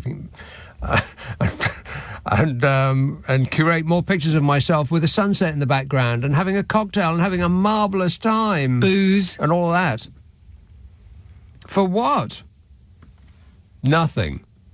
For what? For what are you spending all of that time tweezering your profile on social media for? Why? To pretend to yourself that you're more popular than you are. You know how to get more popular than you are? Go out and meet people. Talk to people face to face, using your mouth, not your thumbs. What's a mouth, Grandad? Grandad? Why, you little... Patrick says a new name for Trump is 2 Week Taco. Yeah, he keeps saying 2 weeks because he once said 2 weeks and he's just stuck on the 2 weeks thing now. Don't try and read anything into it. It's just kicking it down the road. I don't know what I'm talking about at this moment, so I'll just make it look as though I'm thinking about something. I'm thinking about it very strongly. So strongly it's going to take me 2 weeks. It's when the same thing as when he says, we'll see what happens. He's got no idea. What are you going to do about that whole Iran thing, Mr. President, sir? Well, we'll see what happens. He's got no clue. Vladimir Putin hasn't told him what to do yet, so he's just going to put us all on hold. Just don't read anything into it, because there is nothing in it. It's just him. He hasn't formulated an answer yet, and so we'll get to it later. This says a few people took sleeping bags and arrived at Trump's parade the night before so they could get a front row view. However, they slept in and missed it. J.D. Vance got banned from Blue Sky in 12 minutes for spouting his and the Orange Man's vile propaganda. I didn't get to the end of this. Plus, Trump had been stinking out the Oval Office because it takes him 2 weeks to decide whether to... Okay. I don't feel sorry for any of his cult rednecks. They just, all right. OK, thanks a lot, Sans. A listener with material. Oh, no. Most of which can't be broadcast. So I appreciate my glamorous assistant for putting that up in front of me so I had to edit it live on the air. Never mind, you know me, I never complain. Whinging and whining and moaning. 0345 6060 973. Cornwall, hello, Malcolm. Hello, Nick. Yes, Malcolm. Some interesting callers tonight, I think. Oh, yes. But you're being promoted. Are you aware of that? I'm being promoted? Yes. What does that mean? The LBC PR department is in overdrive. They've even got James O'Brien singing the virtues of the Nick O'Brien show. The Nick Abbot show, sorry. The Nick Abbott Nick show. O'Brien is, I think, the drummer for Iron Maiden. Rock and roll! That made me think you've been separated at birth, because he's speaking very fondly of you at the moment, I got to say. Well, that's very nice. But just one example of that, lovely, and I can see, I was explaining to your able assistant there in the box, I was explaining that the aircrew lady, the supersonic lady, I'd fly anywhere with her, I tell you. But there's a bit of a glitch. If you just hold on there, Malcolm, I'll pass on her phone number and you can call her direct. I'm sure she'll be fine with that. No, but there's a bit of a glitch in her theory of why they never have standing room on aeroplanes. Yeah. The actual reason is that number one rule of flying club is you just can't have obstacles that are not strapped down as you're landing or you're leaving the ground. Yeah. Because there's a very good chance you could end up with an 18 or 20 stone fella smacking into your face. That's not the number one rule of flying club, though, as you know. The number one rule of flying club is not to talk about flying club. Right, yeah, okay. Yes, I wrote the rules, I should have known that. Yeah. But I was Trump. Now, we've fallen out about this before, and young Laura in Bath mocked me for me talking about the discretion Trump showed. Was it last week or the week before? Which I was impressed with. I'm very impressed now this week in that he's taken a fortnight out to fully consider his stance on blowing the world ARSE out of Iraq. Yes. So yeah. So he's not doing any such thing. He will take 2 weeks out to go play golf and then talk about how people have been very mean to him and all of the usual stuff. Meanwhile, he's not thinking about Iran for one single solitary second. Yeah. No, but look, back to James O'Brien. He is really pushing you because he's being told all about your bingo card. Now, I don't know whether he's impressed with your bingo card or whether he's trying to get you into even more trouble with the Donald, because he's telling the world about your bingo card, and you do know he's got about 1.4 million listeners. Yeah, he's got about 86 million more listeners than I do. I know that. Yeah. Anyway, he reckons that your bingo card is superb, but he's also being told that your impression of Donald Trump is the dogs, you know what? Right. That you're the best. Well, who's telling him all this stuff? Listeners. Oh, stop bothering James O'Brien. He's very busy. Listeners to this show right. bring in James O'Brien to tell him how wonderful you are, which I think is brilliant. Well, what blows my mind is that people seem to listen to every show on LBC. When do you ever sleep? Only some people, it's not everybody. Right, okay. Yeah. Me, Mike, and somebody else. Yeah, a couple or three people, yeah. All right, well, thanks for the update, mate. This is LBC with Nick Abbott. Right, whatever.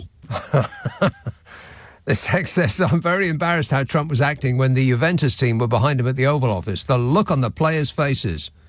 I didn't see that. But I would imagine that anybody who's not of the Dingaling fraternity wouldn't be able to arrange their faces in a look of adoration that is a requisite when being in the presence of the Donald. But I would like to see a picture of it. Omar in Manchester says, I asked AI for some names for Trump, and this is a list of what they said. Trump Vader, El Trumpo, Wreck-It Donald, the Twitter tyrant, the narcissist in chief, the ego emperor, the billionaire braggart, and the comb-over king. Yeah, well, I think that proves one thing. AI isn't funny. Affirmative. Not yet, anyway. Tasmania, Martin. Oh, wow, that was quick, Nick. I've only just phoned in. Martin, would you like me to put you on hold? No, I'm fine. Don't go away. I cannot believe you would have to get in one of Elon Musk's non-exploding rockets to get further away from where I'm sitting right now than Tasmania in Australia, and this is the clearest call I've had so far tonight. Is that right? Are you calling do you from... want me to read the news or anything? No, I don't, no. But you can tell me what the time is at the third stroke. The time will be... At the moment is 8:50. 8:50. Yeah, on the dot. Yeah. And it is Midwinter's Day, so it is Midsummer's Day. Oh. Tomorrow for you. Is it? Yeah. Already? It is. Are you sure? Honest. I'm going to have to get confirmation that is... Oh, God, there's that picture of Melania's statue again. I've got to get it off my phone. It's warping my mind. I've seen that, yeah. It's shocking. I looked at that. Absolutely unbelievable. Are you calling me on a mobile phone? I am. Oh, my God. Mobile phone. What on earth? Plus, there's no delay. How is this even possible? Well, I might be a bit ahead of myself or something. I don't know. But, yeah, the thing... Can I interject for a minute? Yes. That parade on last Saturday, Donny's parade, they did actually play the music to Fortunate's Son. Yeah, they did, yeah. I know. Whoever is choosing the music for Donald Trump, I think that they're having a joke at his expense, because Fortunate Son by Creedence Clearwater Revival is about how rich people get to skip the draft while the poor kids have to go out and fight. Don't be rude. Yeah, exactly. And on from that, Nick, would you mind if a couple of names for Donny? There's one from my days as a Beano reader in the 60s. Yeah. Desperate Don. Desperate Don. Right, I got that one, yeah. And a bit of alliteration, Donny Doolittle. Donny Doolittle. Okay, I like it. It's the best I can do. Excellent. And I've just checked, and it is the peak of summer tomorrow, and it'll be the lowest point of winter where you are. And when it is in the absolute depths of winter, what's it like outside? At the moment, it's very still, a bit foggy, but we've had a lot of sun in the daytime, but because we have short days down here as well, like in the UK, because we're so far south. Right. It gets dark quite early. Does it get cold? But the summers are great. Just a bit of ground frost, but we do get a bit of snow on the hills. Snow? Not much, but snow, a little bit. Right, okay. Go on. Thanks. Yes, I was driving through snow last Saturday, actually, up on the Central Plateau, but just a little bit. Right. Well, thanks for painting a picture for us, Martin, because I absolutely will never see it with my own eyes. I'm just not going. You're too far away. But I appreciate the call. Thanks a lot, mate. And there's a picture of the Juventus players standing behind Donald Trump, giving each other the side eye, going, is this guy real? Can we please get out of here? God, they look so miserable, don't they? And there's Donny just prattling on in front of them. And they came to me and they said, sir, you're the most tremendous football player that we ever saw. And I said, thank you. I scored a hole-in-one. Timothy, here's the story. It says, Timothy Weah, a Juventus player who was well known as a mainstay on the US men's national team, said, it was all a surprise to me, honestly. They told us that we have to go, and I had no choice but to go. I was caught by surprise. It was a bit weird. When he started talking about politics with Iran and everything, it's kind of like, I just want to play football, man. And once he started, you just can't stop him. I have tremendous thoughts, and I'm going to throw them up all over you. What a nightmare. It's like being held hostage while a child plays with a gun. Can we please leave now? Yeah. Just want to play football, man. You're soccer. Let's see. Can we squeeze one in before the new news? Oldbury. Hello, Ranjit. Oh, yeah. You're going to crash me into the news again? Yes, I'm sorry. That's the way it's worked out, yeah. Can't you do me after the news? Excuse me? Can't you do me after the news? That's what I thought you said. Yeah, because I got a lot to say today. Because I've been looking forward, and I've been listening to James O'Brien. Oh yeah. He says when he grows up, he wants to be like you, right? So this is getting ridiculous. Yeah, you can't crash me into the news today. James O'Brien is a trained professional. I'm just a bloke who plays cow noises on the radio. No. He says when he grows up, he wants to be like you. Right. Anyway, I've got a lot to say. You want me to carry on, or shall we go after the news? No, you're wasting all of the time that's been allotted to you by saying that you've got a lot to say. Yeah, Just okay. say it. You're my friend, yeah? I advise you not to fly even from London to Edinburgh or anywhere like that because your plane could be diverted to Washington. Yeah, exactly right. Yeah, them soldiers, right? I remember when I was a kid, I must have watched a cowboy film. I can't remember what it was called, but these soldiers, the ones in the grey uniforms, right? They must have been marching for days and days without water. Yes. That's what they looked like. They did. Right? And if you look at it, it's like an old black and white film. These guys have been marching, right? Now, was Tweedledee and Tweedledum invited to the parade? Farage and Boris Johnson. Oh. I haven't seen it, heard or anything of them. No, that's right. And I haven't heard nothing from Elon Musk in the last week. So there's your 2 weeks, right? Because he needs a story to diffuse. And you're right. When he says, I'm going to make a decision in 8 seconds, then you think he's got the memory of a goldfish. Right, he's getting really worse now, and they reckon that he might have dementia. Oh, they thought that during his first term. I think something of the order of 100 psychologists, eminent physicians, signed a letter saying the world is in great danger because this man's nuts, or words to that effect. And the other thing, Keir Starmer can do something really good now if he wants to. What he should say is, when he says, can we use your bases by Cyprus? Yeah. Starmer should say, let's make a deal, mate. Let's make a deal. I'm going to charge you $30 million a day or 30 whatever dollars, yeah? And the other thing is, the rest of the world should say to Trump now, when he asks for our help, mate, you're the big boy. Go and fight the Iranians on your own and go and join Israel if you want. See how good you are. Unfortunately, that doesn't appear to be how it's working out because Skier jumped right in without even being asked. He was so quick off the mark, getting us into another illegal foreign war in the Middle East. Blimey. And then we're being poodles again, and I hate it. And you know what makes me really sick?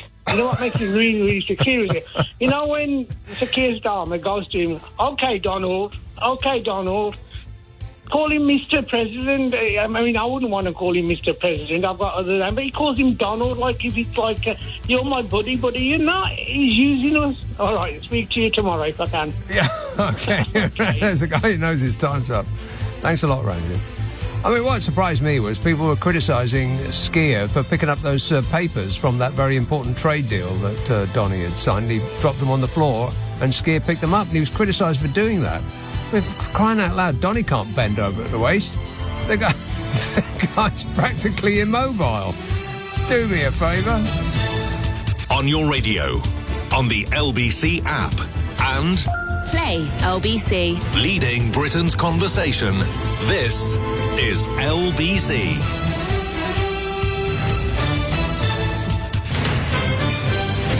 is LBC from Global, leading Britain's conversation with Nick Abbot. What number are you calling from? Yes, hello. I've been waiting for you. Hello? Yes, I have mostly been waiting for Belsize Park. Judy. Hello. Yes, Judy. I'm phoning about the flying. Ah. And talking about paying extra for your hand luggage. Yeah. But aside from that, I get really hacked off because when you go to the airport, you're allowed, I don't know in the foreign, I only know in the English, about the weight of luggage that you can have with your ticket. Right. Well, I don't think this is fair. I think people should be weighed with their luggage. Because, no, don't laugh at me. Well, yeah, I think you're onto something there, yeah. Because there is obviously a maximum weight that the plane can hold. Mm-hmm. So you divide that up by the number of seats on the plane. Yes. And everybody should be allocated that amount. Yes. Now, that's why they tell you how much you can take on board in your suitcase weighs, so you don't transport a suitcase full of bricks. Yes, but if you're allowed whatever it is with your suitcase, what about the weight of the people? Because, for instance, I weigh 8 stone. Yeah. Now, that's not a lot. Well, it is for somebody who's 3'6". Well, I've never had that problem, but I get really annoyed because some great, enormous, hefty person, and I'm sorry to be sexist, but it's usually a man, he will turn up. He will turn up with his suitcase. Yes. And him on his own weighs about 20 stone before you start. Right. So how is that fair? It's mystifying to me. I don't know. What I cannot get my head around is that I thought the carry-on bag was your way. If you can actually go on holiday with just a carry-on bag, if you can train yourself to pack such a small amount that you can squeeze it into one of them carry-on bags. Yes. Now, I thought that was the way around having to pay to get luggage on a plane, but they make you pay for that too. But no, normally I haven't flown for years, but normally in with the price of your ticket, it says you can have a carry-on bag up to whatever it is, right, and then a luggage that goes in the hold up to whatever allowance they make. Oh. But I don't think that is fair when I only weigh 8 stone and I've got somebody like a 20-stone man or woman sitting next to me, and they've been allowed exactly the same luggage allowance. Right. They are weighing in total more than me. So I think when we get to the airport, not that I ever will again because I'm terrified of flying now. Yeah, with good reason, yeah. But I think we should stand on the scales with our luggage and be weighed don't laugh. What's wrong with that? Why is that funny? Well, it's just the idea that, I don't know, I mean, it's not very... It's not very... It's completely fair. Right. It might be fair, but it's not very nice. Why? I mean, you don't want to be If you're an enormous overweight person, you can't hide it. It's being seen anyway. Well, I suppose so, yeah. But, I mean, people object to taking their belt off when they go through check-in. If they have to get weighed as well... But, well, okay, fine. So... It's just not. I'm sorry. Suppose you have to. If we got to that, then of course somebody could just laden themselves with all of the clothes that they can't fit in their bag. You know, they would waddle up like a Michelin man, and so to avoid that, they would have to take all of their clothes off, and you have to get weighed in the middle of the airport in your pantaloonies. Well, you could wear everything you're going to wear on holiday, and not need a suitcase at all. But I'm not being as dramatic as that. I'm just thinking me and my case could stand on the scales, and we'd all you get used to it after a while. I guess so, yeah. Well, why has that never been put through as a good idea? Because it's too embarrassing, I would imagine. The customers wouldn't like that. Well, customers don't like a lot of things, but there is a thing called Customers don't like customers don't like a lot of things, including but not limited to flying. Well, after we had. Anyway, this has nothing to do with anything, but we used to go several times to Madeira. Oh, yeah. And Madeira has got one of the worst airports ever because they built it the wrong way round because of the mountains. What? And you're flying into the wind or out of the wind, or the wind is the wrong way because the mountains are in the way and they couldn't build it the way they wanted to. So very often you fly over Madeira, we've had the experience, and the pilot's saying, sorry, the wind is the wrong way, we may have to go back to London. No. Yes. Isn't there somewhere nearer Madeira? But Madeira is gorgeous if you've never been there. Is it? Oh, wonderful. What's lovely about it?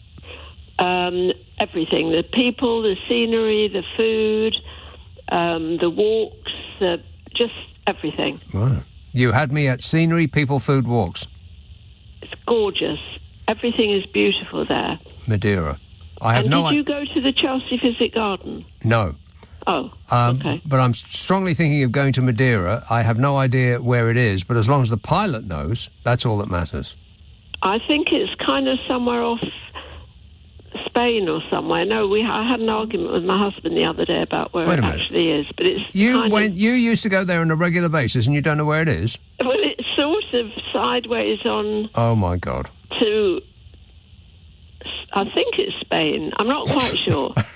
Anyway, it is gorgeous and beautiful. Well, if only we knew how to get there. Yeah. Yeah. Well, you can look it up. I most certainly will do nothing of the sort. No, but I can highly recommend it. Right. It is a gorgeous island. Okay. Oh, it's an island. I didn't phone about that. I phoned about weighing people with their luggage, please. Yes, weighing people in with their luggage. Right.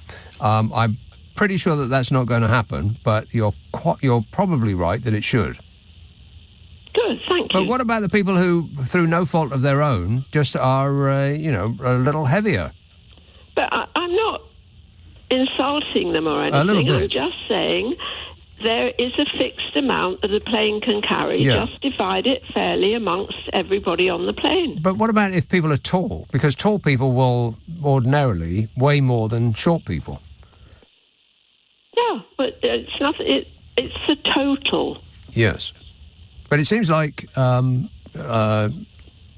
we're probably, it's not really something that we want to delve into too deeply. It's just an amusing idea of yours. I mean, you feel it's not amusing. A little bit. It's just share it equally amongst the passengers. Right. It made me laugh, but it might not be amusing, but it made me laugh. Yes. Okay, well, let's cogitate about that for a while, and then we'll come up with the answer no. All right.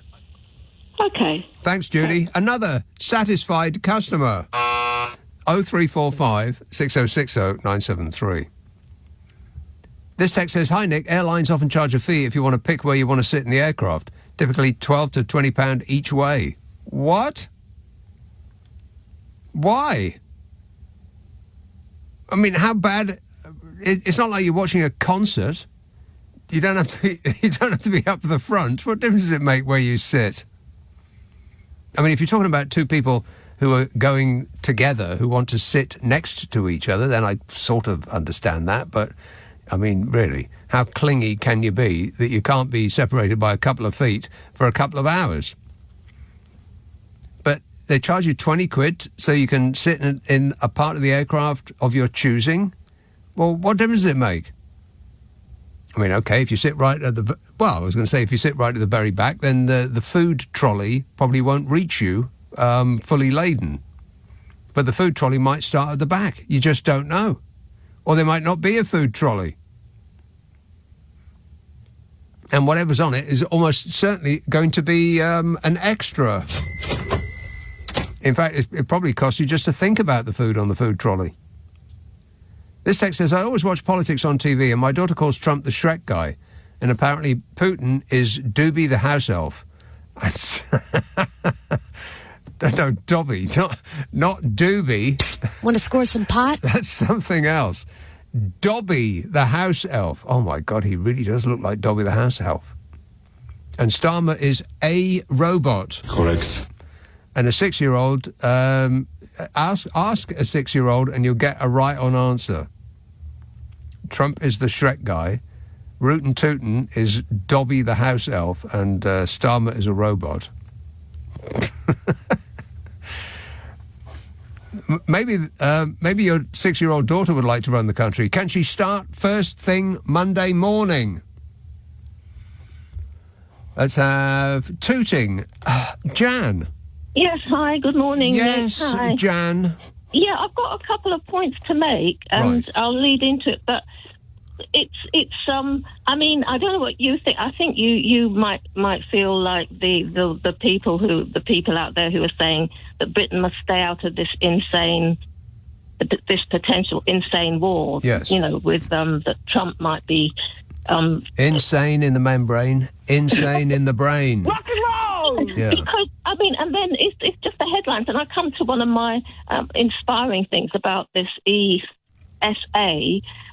Space agency vision of the future, hoping it'll spin things off. And anyway, I'll come back to that. That's the second point. But I'm just dealing with this preliminary thing about how Britain. I mean, they say it could be quite illegal under international law if Britain did get a little bit completely illegal. Yeah. Yeah, and also, I mean, I think picked up the point about if Trump requests British support, it could involve the Chagos Islands where those B-2 stealth bombers are, yeah, and that's the only bombers that could hit the underground nuclear site Well, in Iran. I have no idea yeah? about that, but he won't be requesting that we join in. He'll be telling us to join in. Otherwise, there'll be huge tariffs, and it'll be very mean if you don't do what I say. Yeah, it's crazy, isn't it? I mean, we could be heading for some sort of big nightmare, and they say that if the strikes, well, even Russia's saying that the strikes, if Trump did go ahead, could risk a disaster similar to Chernobyl. Yeah, no doubt. I mean, we're talking about nuclear. Yeah. So I was feeling quite inspired by this report that's come out by the European Space Agency, ESA, a vision for the future. But I know you say they're saying that expanding into space is not a luxury but a necessity. Well, it may well become a necessity. That's right. Yeah, but our destination is not ready yet. Can we hold off for another couple of decades? Nick, but they're hoping that their vision of the future will inspire this report they've done, the European Space Agency, they're saying they're hoping it will inspire developments and new inventions, because what they're saying is that expanding into space is not a luxury, it's a necessity. I don't think it's a necessity right now. I think it's a luxury right now. And it will unlock new resources. Sure. So they're looking to, they're saying it will inspire development of inventions, all kinds of inventions. And what they're saying is that they envisage humans becoming interplanetary species by the end of the next decade. I mean, that's only 15 years from now, 2040, Nick. That is amazing. It's something to look forward to. First we were monkeys, and we were, tossing a bone up in the air, and then it became a spacecraft. And then some time passed, and humans became interplanetary species, and then we hired the world's stupidest and most orange human to be our dear leader. And I do think we've taken the wrong path somewhere.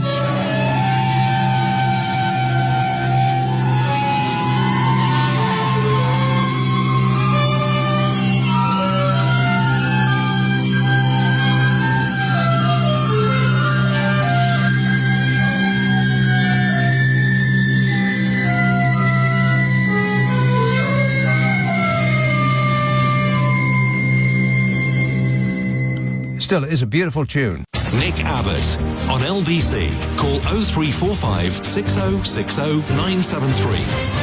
You've got a good, your mind is a little bit, three-dimensional. Yes, thanks for that, Jan. Thank you. Appreciate it. 0345 6060 973.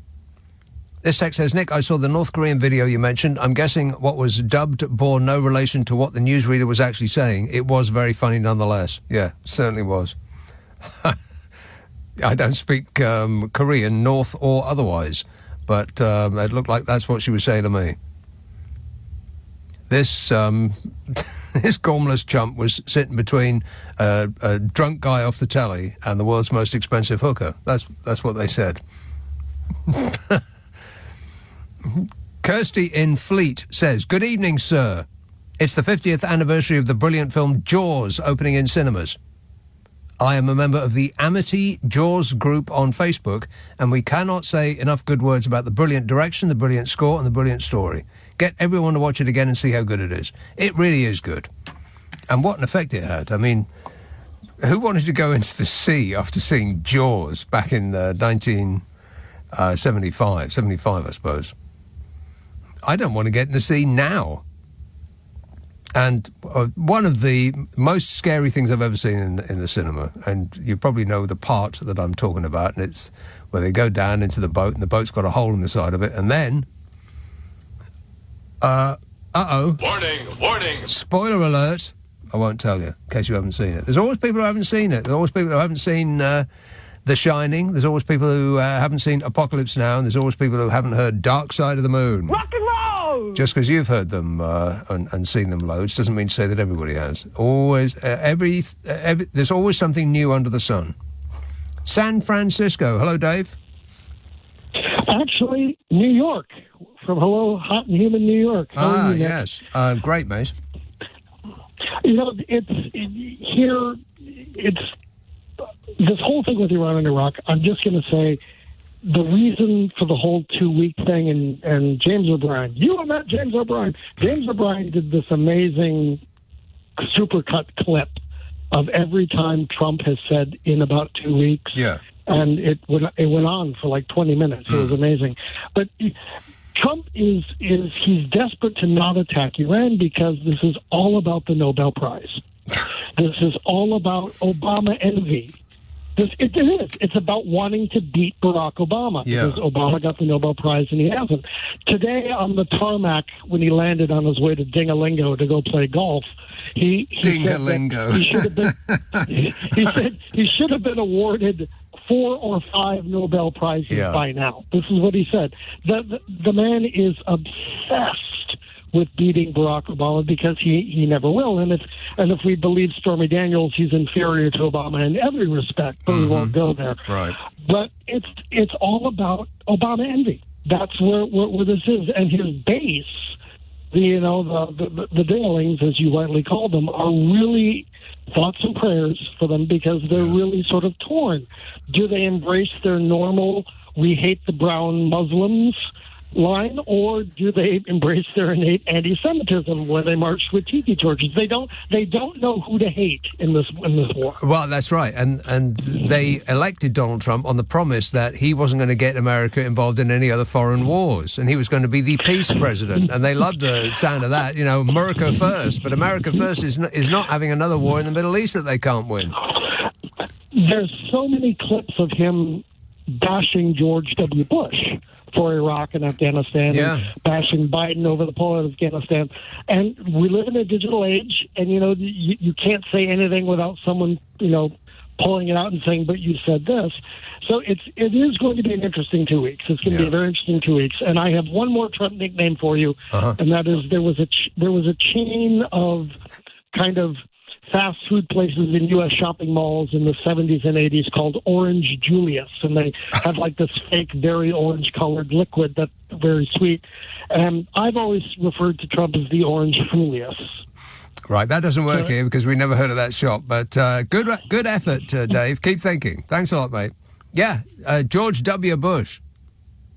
I mean, at this point, George W. Bush... I mean, can you remember when George W. Bush was the president of the United States of America? Absolutely. It sounded to me like he was, the world's biggest idiot.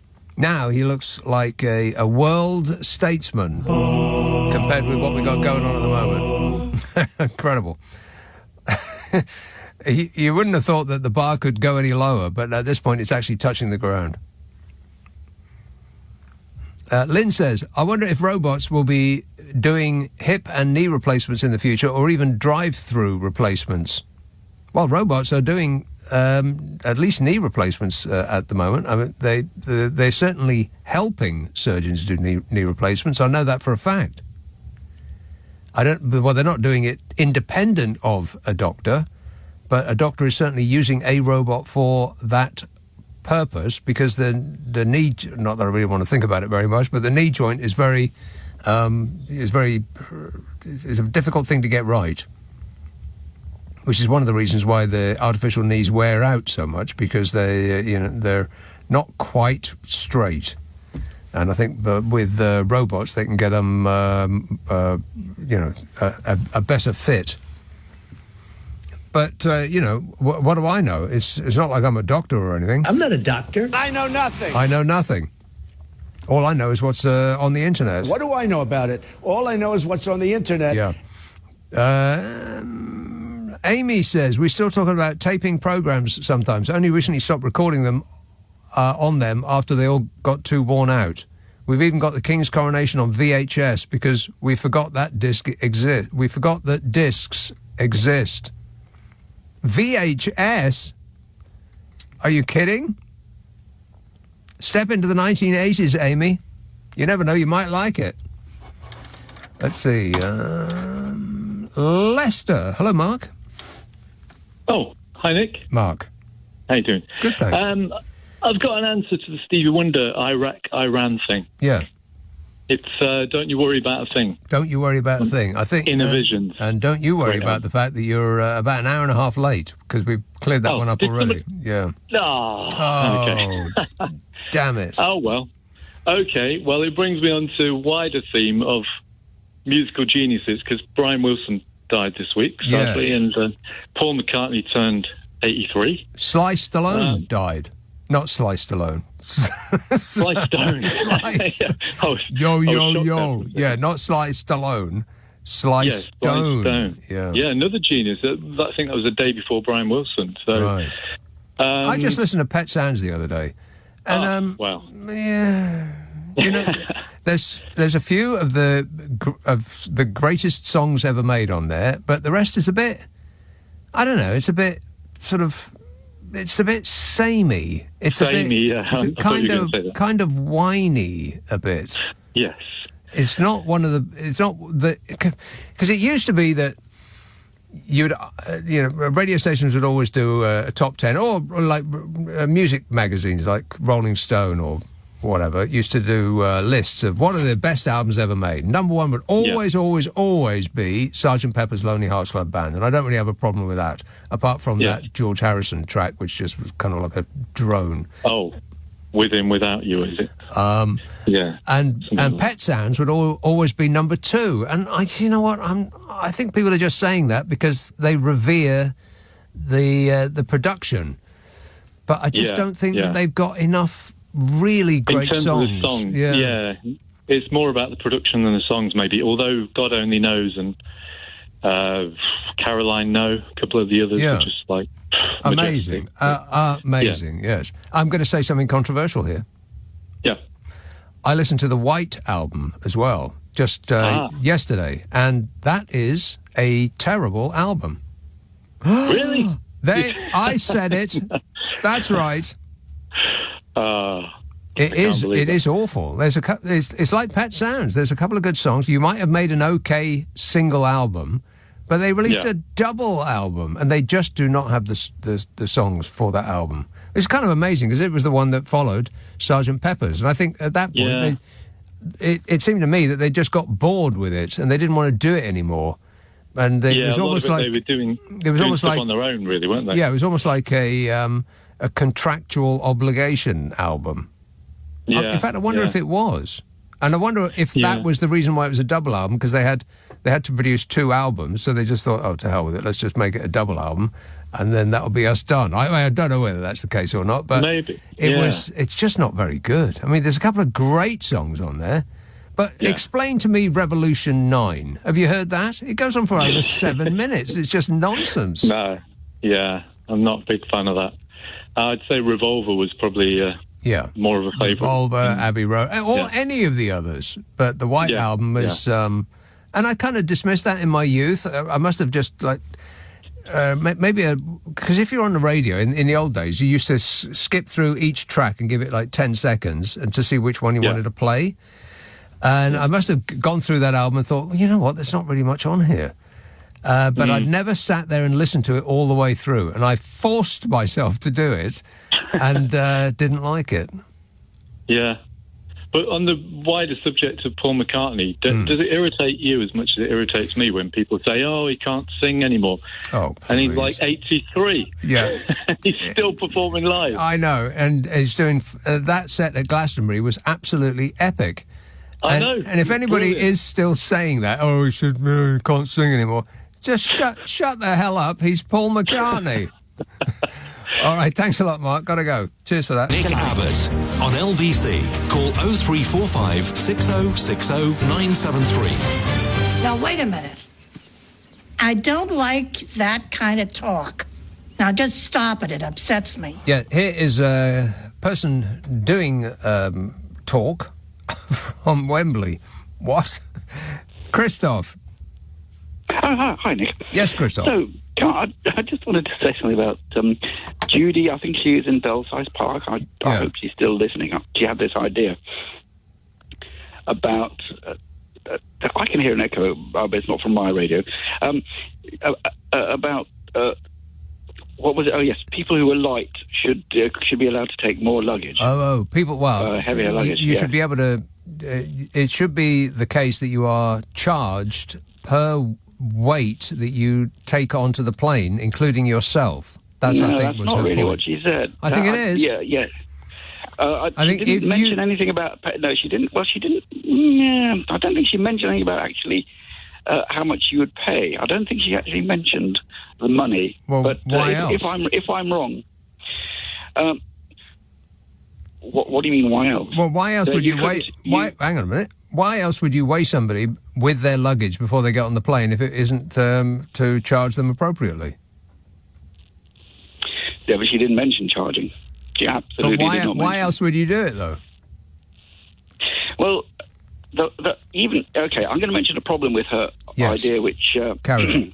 I think I had this idea about 30 years ago, and I think I suppose you could do it on the basis of cost. But the thing is, you would have to set a maximum weight still, because I think you couldn't have sort of someone who weighed sort of 10 stone. Or 8 stone turning up with sort of 130 kilos of luggage. Right. This would be weird. That would unreasonable. Yeah. And the problem with setting a maximum is, what if someone who actually naturally weighed more than the maximum came along? They'd have to take a car. Would you... a train is available. But if they, so that would mean that you'd have to ban people who are over a certain weight. No, I think it's the cost thing. I think that's precisely what she was saying. Why should she have to pay the same amount as somebody who is twice as heavy as her and has the same amount of luggage? Yeah. Well, interestingly enough, obviously the aeroplanes need to know, or the pilots need to know how much an aeroplane weighs before they take off. Yeah. And they do use an average for that, or a statistical mean of some kind. Right. And there is at least one plane crash of a small passenger aeroplane, which a 19-seater, I think, in which they attributed the cause of the crash to the fact that they were using the wrong average. They were using an average that was actually lower than the actual average of passenger weight. Well, in America. If they don't update their average, I mean, if they were using the average from the 1970s, for instance, then things have expanded since then. Exactly. But the thing is, I've often wanted to suggest that you have something on your programme called something like a section called Crackers' Ideas That Might Be Cracking. And I've got because I've compiled a list. Oh, have you? For you and you alone, right? I see. Well, it's just that I've noticed that sometimes you keep people who come up with the weirdest ideas. You keep on for a nice long time to entertain us all. Well, I have a question for you, Christoph. Do you have any crackers ideas that are crackers? Actually, one of the ones I like quite a lot is instead of taxing rich people on the basis of how much they earn, how much they weigh. You should earn. Yeah, tax them on how much they weigh. No, got that wrong. That's better than mine. That's better than mine. My idea is you tax them on how much they spend.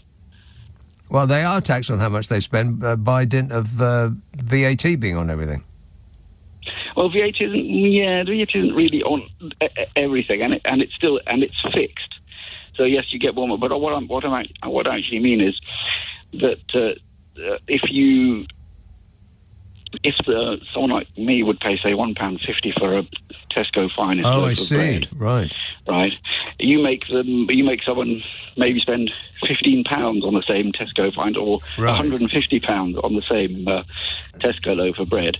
And the thing that inspired me about this idea was actually going back to the poll tax. When Maggie Thatcher tried to introduce the poll tax, her favourite argument in favour of the poll tax, which, if you remember, was sort of everyone who wanted to register to vote had to pay the same amount. Yes. It was a fixed sort of charge thing, and she called it community charge. Yeah. And her best argument in favour of that was, well, if you buy a sausage, you pay the same. You pay the same for that sausage. Yes. Whether you're rich or poor. Well, she is a silly sausage. Always has been. Yeah. Yeah. So that's the source of my crackers idea. Well, that was a terrible idea. That might be cracking. It definitely isn't, and it was crackers. I think you got it right the first time. But keep thinking, Christoph, because that is what you are good at. 0345 6060 973. Can't let that name go by though without giving it the appropriate reception. Margaret Thatcher. Michael in Kilburn says, I've seen pigeons in Kilburn eating discarded chicken wings, Nick, more than once. Yeah, but that's not chickens, though. Chickens, it comes as something of a surprise to me that chickens eat chickens. I'm a bit uncomfortable with that. Because I eat chickens. What if I've eaten a chicken that's eaten a chicken? What does that make me? Kerry in Somerset said, Nick, chickens will absolutely eat chicken. They also love eggs. Oh, little baby chickens. It's pretty much anything they can get in their beaks, they will eat. I used to have 50 bantams, says Kerry. This says, Diarrhea Donny should check his calendar as he gave the Iranians 60 days to make a deal previously and then attacked them 3 days before the deadline. Is this called the art of the deal?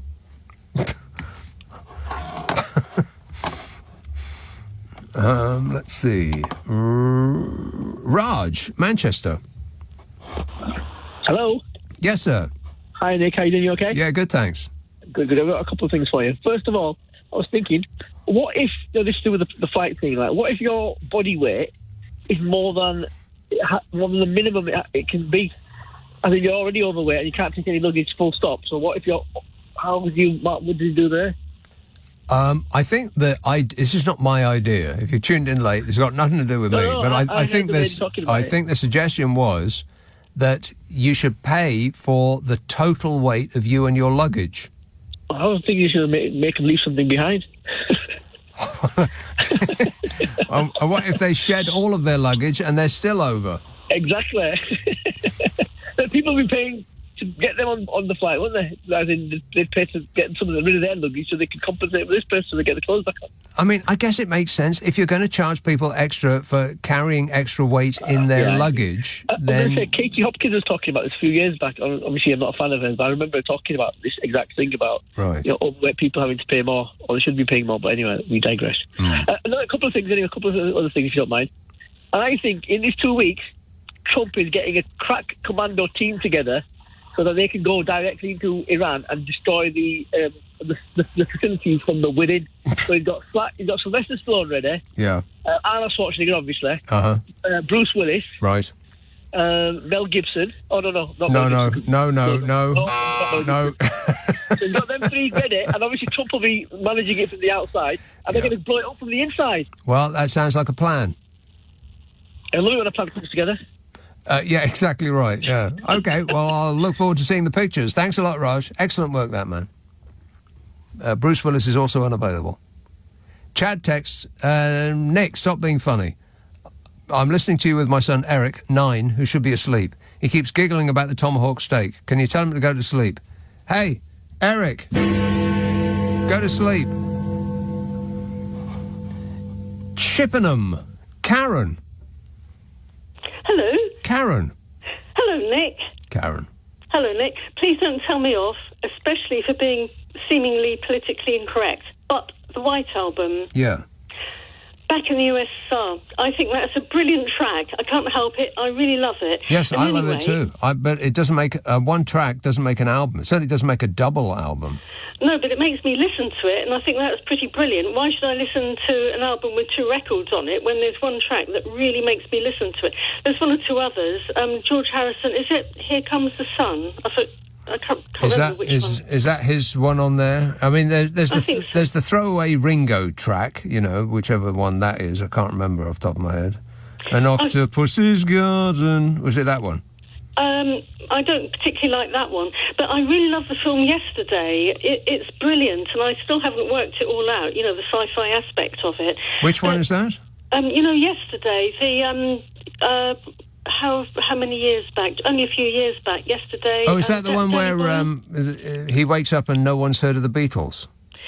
Yeah. That is a good film. I saw that one just recently, having avoided it for the longest time, and I thought, oh, all right, then I'll just give it a go and see what it's like. And it's actually really good. In fact, I found myself tearing up a bit when he played Yesterday. Oh, definitely. Oh, it's really, really moving.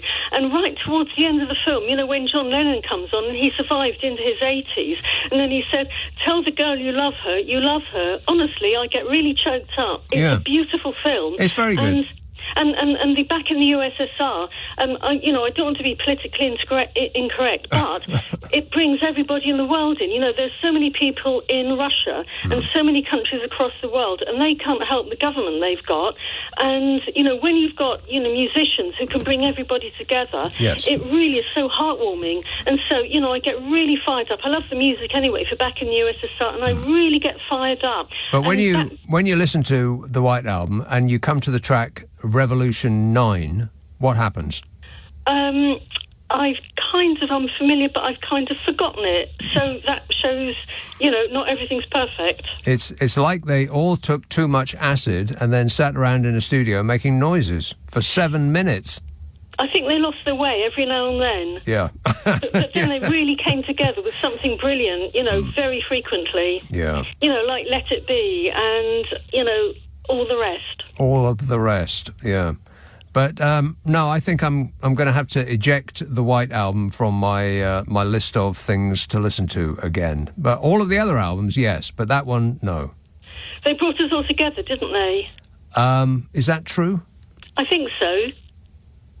They brought us all the Beatles, together. the Beatles, not necessarily the White Album. Right. Yes. Well, they've I always thought about the Beatles. If they just keep working at it, eventually they might make it. Oh, interesting question. Interesting point. Yeah. Okay. Thanks a lot, Karen. 0345 6060 973. Lucy in Balham says, would 2 weeks give Trump enough time to determine whether he could get a Nobel Peace Prize for resolving the aggression between Israel and Iran? I think people are getting hung up on this 2 weeks thing.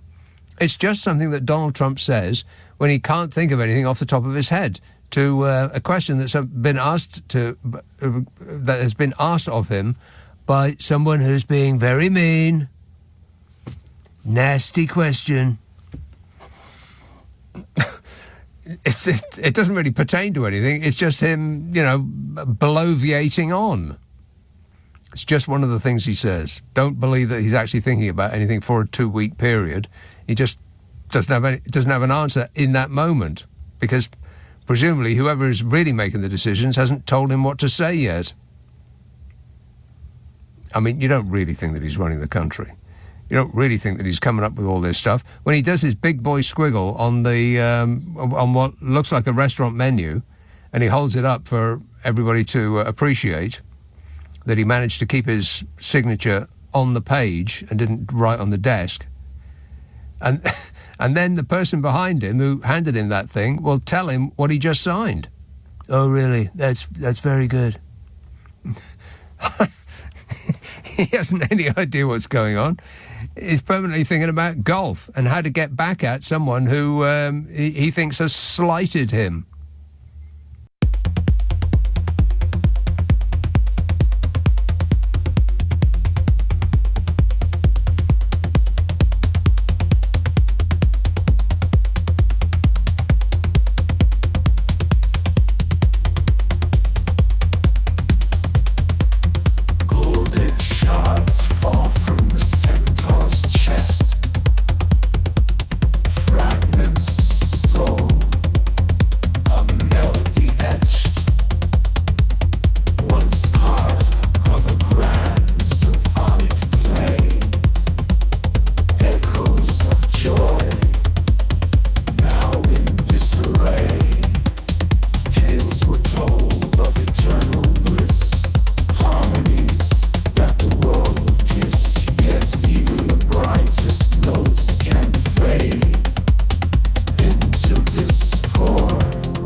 Don't look for anything deeper, because deeper does not exist with Donny. Donny, not deep.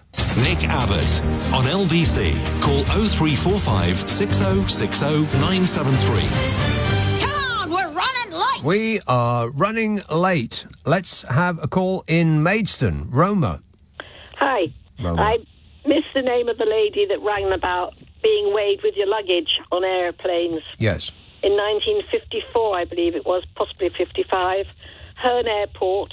It was a grass strip of, to take off on. There was a Woolworths weighing scales. They weighed your luggage and wrote it down. They weighed you and wrote it down. Went away and conferred how many seats, who was sitting where. And we got on the plane, sat it up, nominated seats, and were flown off to the Channel Islands. Wow. But they weren't weighing you in order to charge you extra if you weighed more. They were weighing you God, no. because the plane might not get off the ground if they do their calculations wrong, right? Yes, it wasn't a very big. I think there was about 36 people on the plane, if I remember rightly. I was quite young. And what is interesting, and I only recently learned this, is that it's very important where you sit on a plane. I mean, you can say that you can specify your seat and pay extra for it, But if everybody happens to specify that they want to sit on the left... You've got problems. Yes, you do, yes. Yeah, you got two choices. Either pick a seat that you didn't want to sit in, or the plane goes down. Yeah. Yeah, I remember I sat one side with my dad and my younger sister sat on the other side with Mum. And they also came round with barley sugar, trays of barley sugar for you to take one. Why is that? They always gave you barley sugar. Oh, I know why. Yeah, because your ears... The pressure of your ears. Your ears pop, yeah. Yeah. I do actually remember that, yeah. Good gracious, I didn't think you was as old as me. Well, I don't think well, it wasn't in the 1950s, but I do remember being given a sweet on a plane just for that purpose. I don't know when that stopped. Well, I guess when it the jets came in. Must have been the 1970s, I suppose. I mean, you're talking about a prop plane, aren't you? It bounced a lot. Yes. It bounced on the runway and it bounced in the air too. I didn't particularly like it, I must admit. But the thing with a prop plane is it sounds great. Oh, yes. On the ground, when a prop plane flies over you, it's got that wonderful sort of organic grunt to it, whereas a jet plane is just a sort of a wail. It's horrible.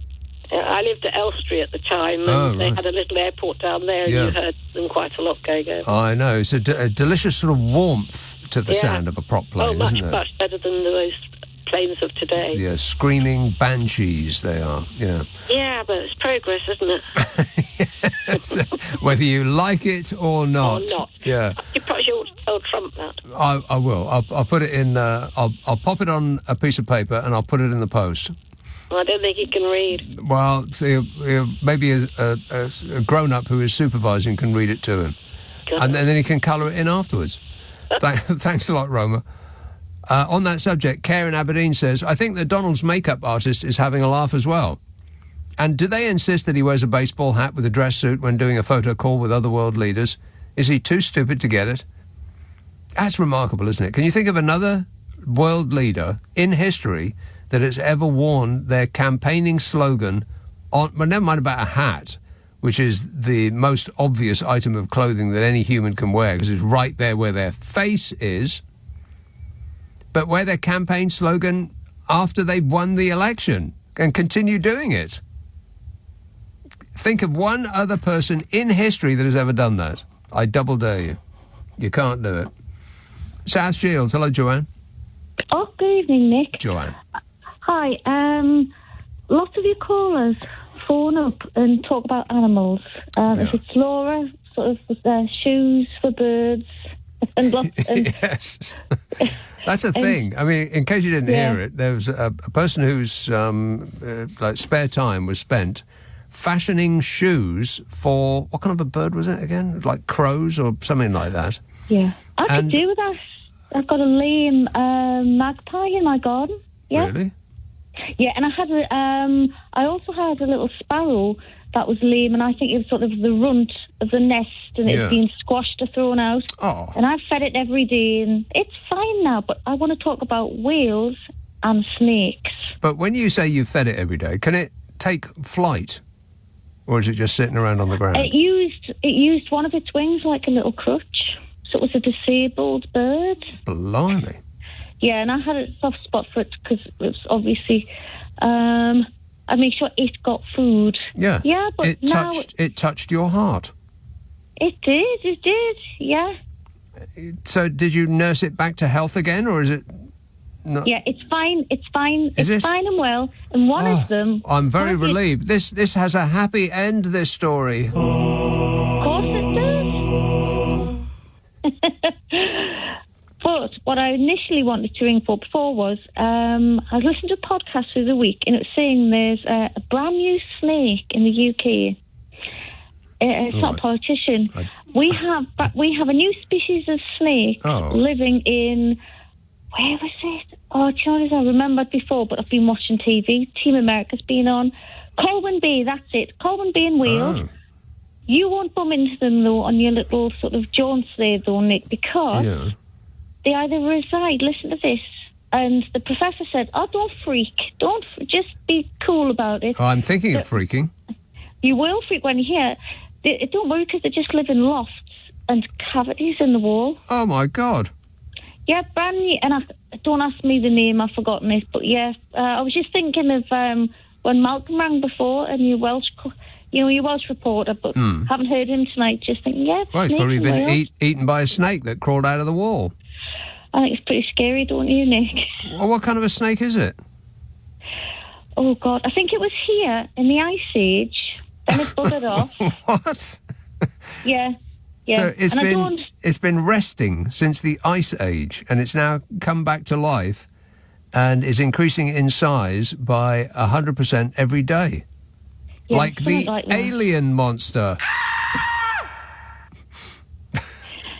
Something like that. Yeah, something like that. Well, that sounds awful. When you get home, Nick, David Bowie at the BBC's on, so you'll catch it on iPlayer. Ah, well, I can do better than that. I'm taping it already, or whatever the current usage of the word is for taping now. What I'm recording God, it. when you mention tape, anything that you can touch, like organic, I did photography and I did non-silver printing, so I didn't use digital, and I would make my own chemicals. And when you try and explain this to younger people, they're just like agog. Well, I think all that stuff is sort of revered by younger people now, because they buy vinyl, although in lesser numbers than we're being led to believe. But, they're all about vinyl. For a moment there, they were all about cassettes. They thought that cassettes were a great thing, whereas everybody who lived through cassettes know that it was the worst format ever. But they like that old stuff. Retro, they call it. Yeah, and in China, it's massive. They are buying up old Walkmans and loads of stuff like that. And as you know, we talk a lot about AI. I actually think, apart from people who work with the hands, I think there's going to be a flip in society. If you can dog groom or you can build a wall, you've got it made. Because my son works with AI and he's an animator in computers, and I was like, oh damn. Yeah, I've told him. Well, he's, that computer is going to be... if you look into a computer for a living, then that computer is going to take your job before you know it, yeah. We're already doing this over there. There's hundreds of thousands of Chinese kids with really good degrees lost their jobs. But I do think that people will value made art more. Skill. Well, yeah, perhaps, but they won't have any money to buy it, unfortunately, because everyone's going to be unemployed. Oh, I just have to learn to grow my own, won't I? Yeah. That's exactly right. Yeah, grow your own. All right, good work, Joanne. Take care then, Thanks for that. bye. Yeah, I think she might have the kernel of truth there. That people who are now at kind of the bottom of the ladder as far as earnings go, people who work with their hands, are going to be the only people who have any jobs left. Pretty soon, because all of the people that work with computers, all the white-collar workers, lawyers, accountants, all of those people, they're going to be freshly replaced by a robot. Affirmative. They're going to be terminated. Correct. And those people who put bricks one on top of the other, they'll be revered as geniuses. They'll be the new Richie Rich. Rich. Rich. Rich. Rich. Rich.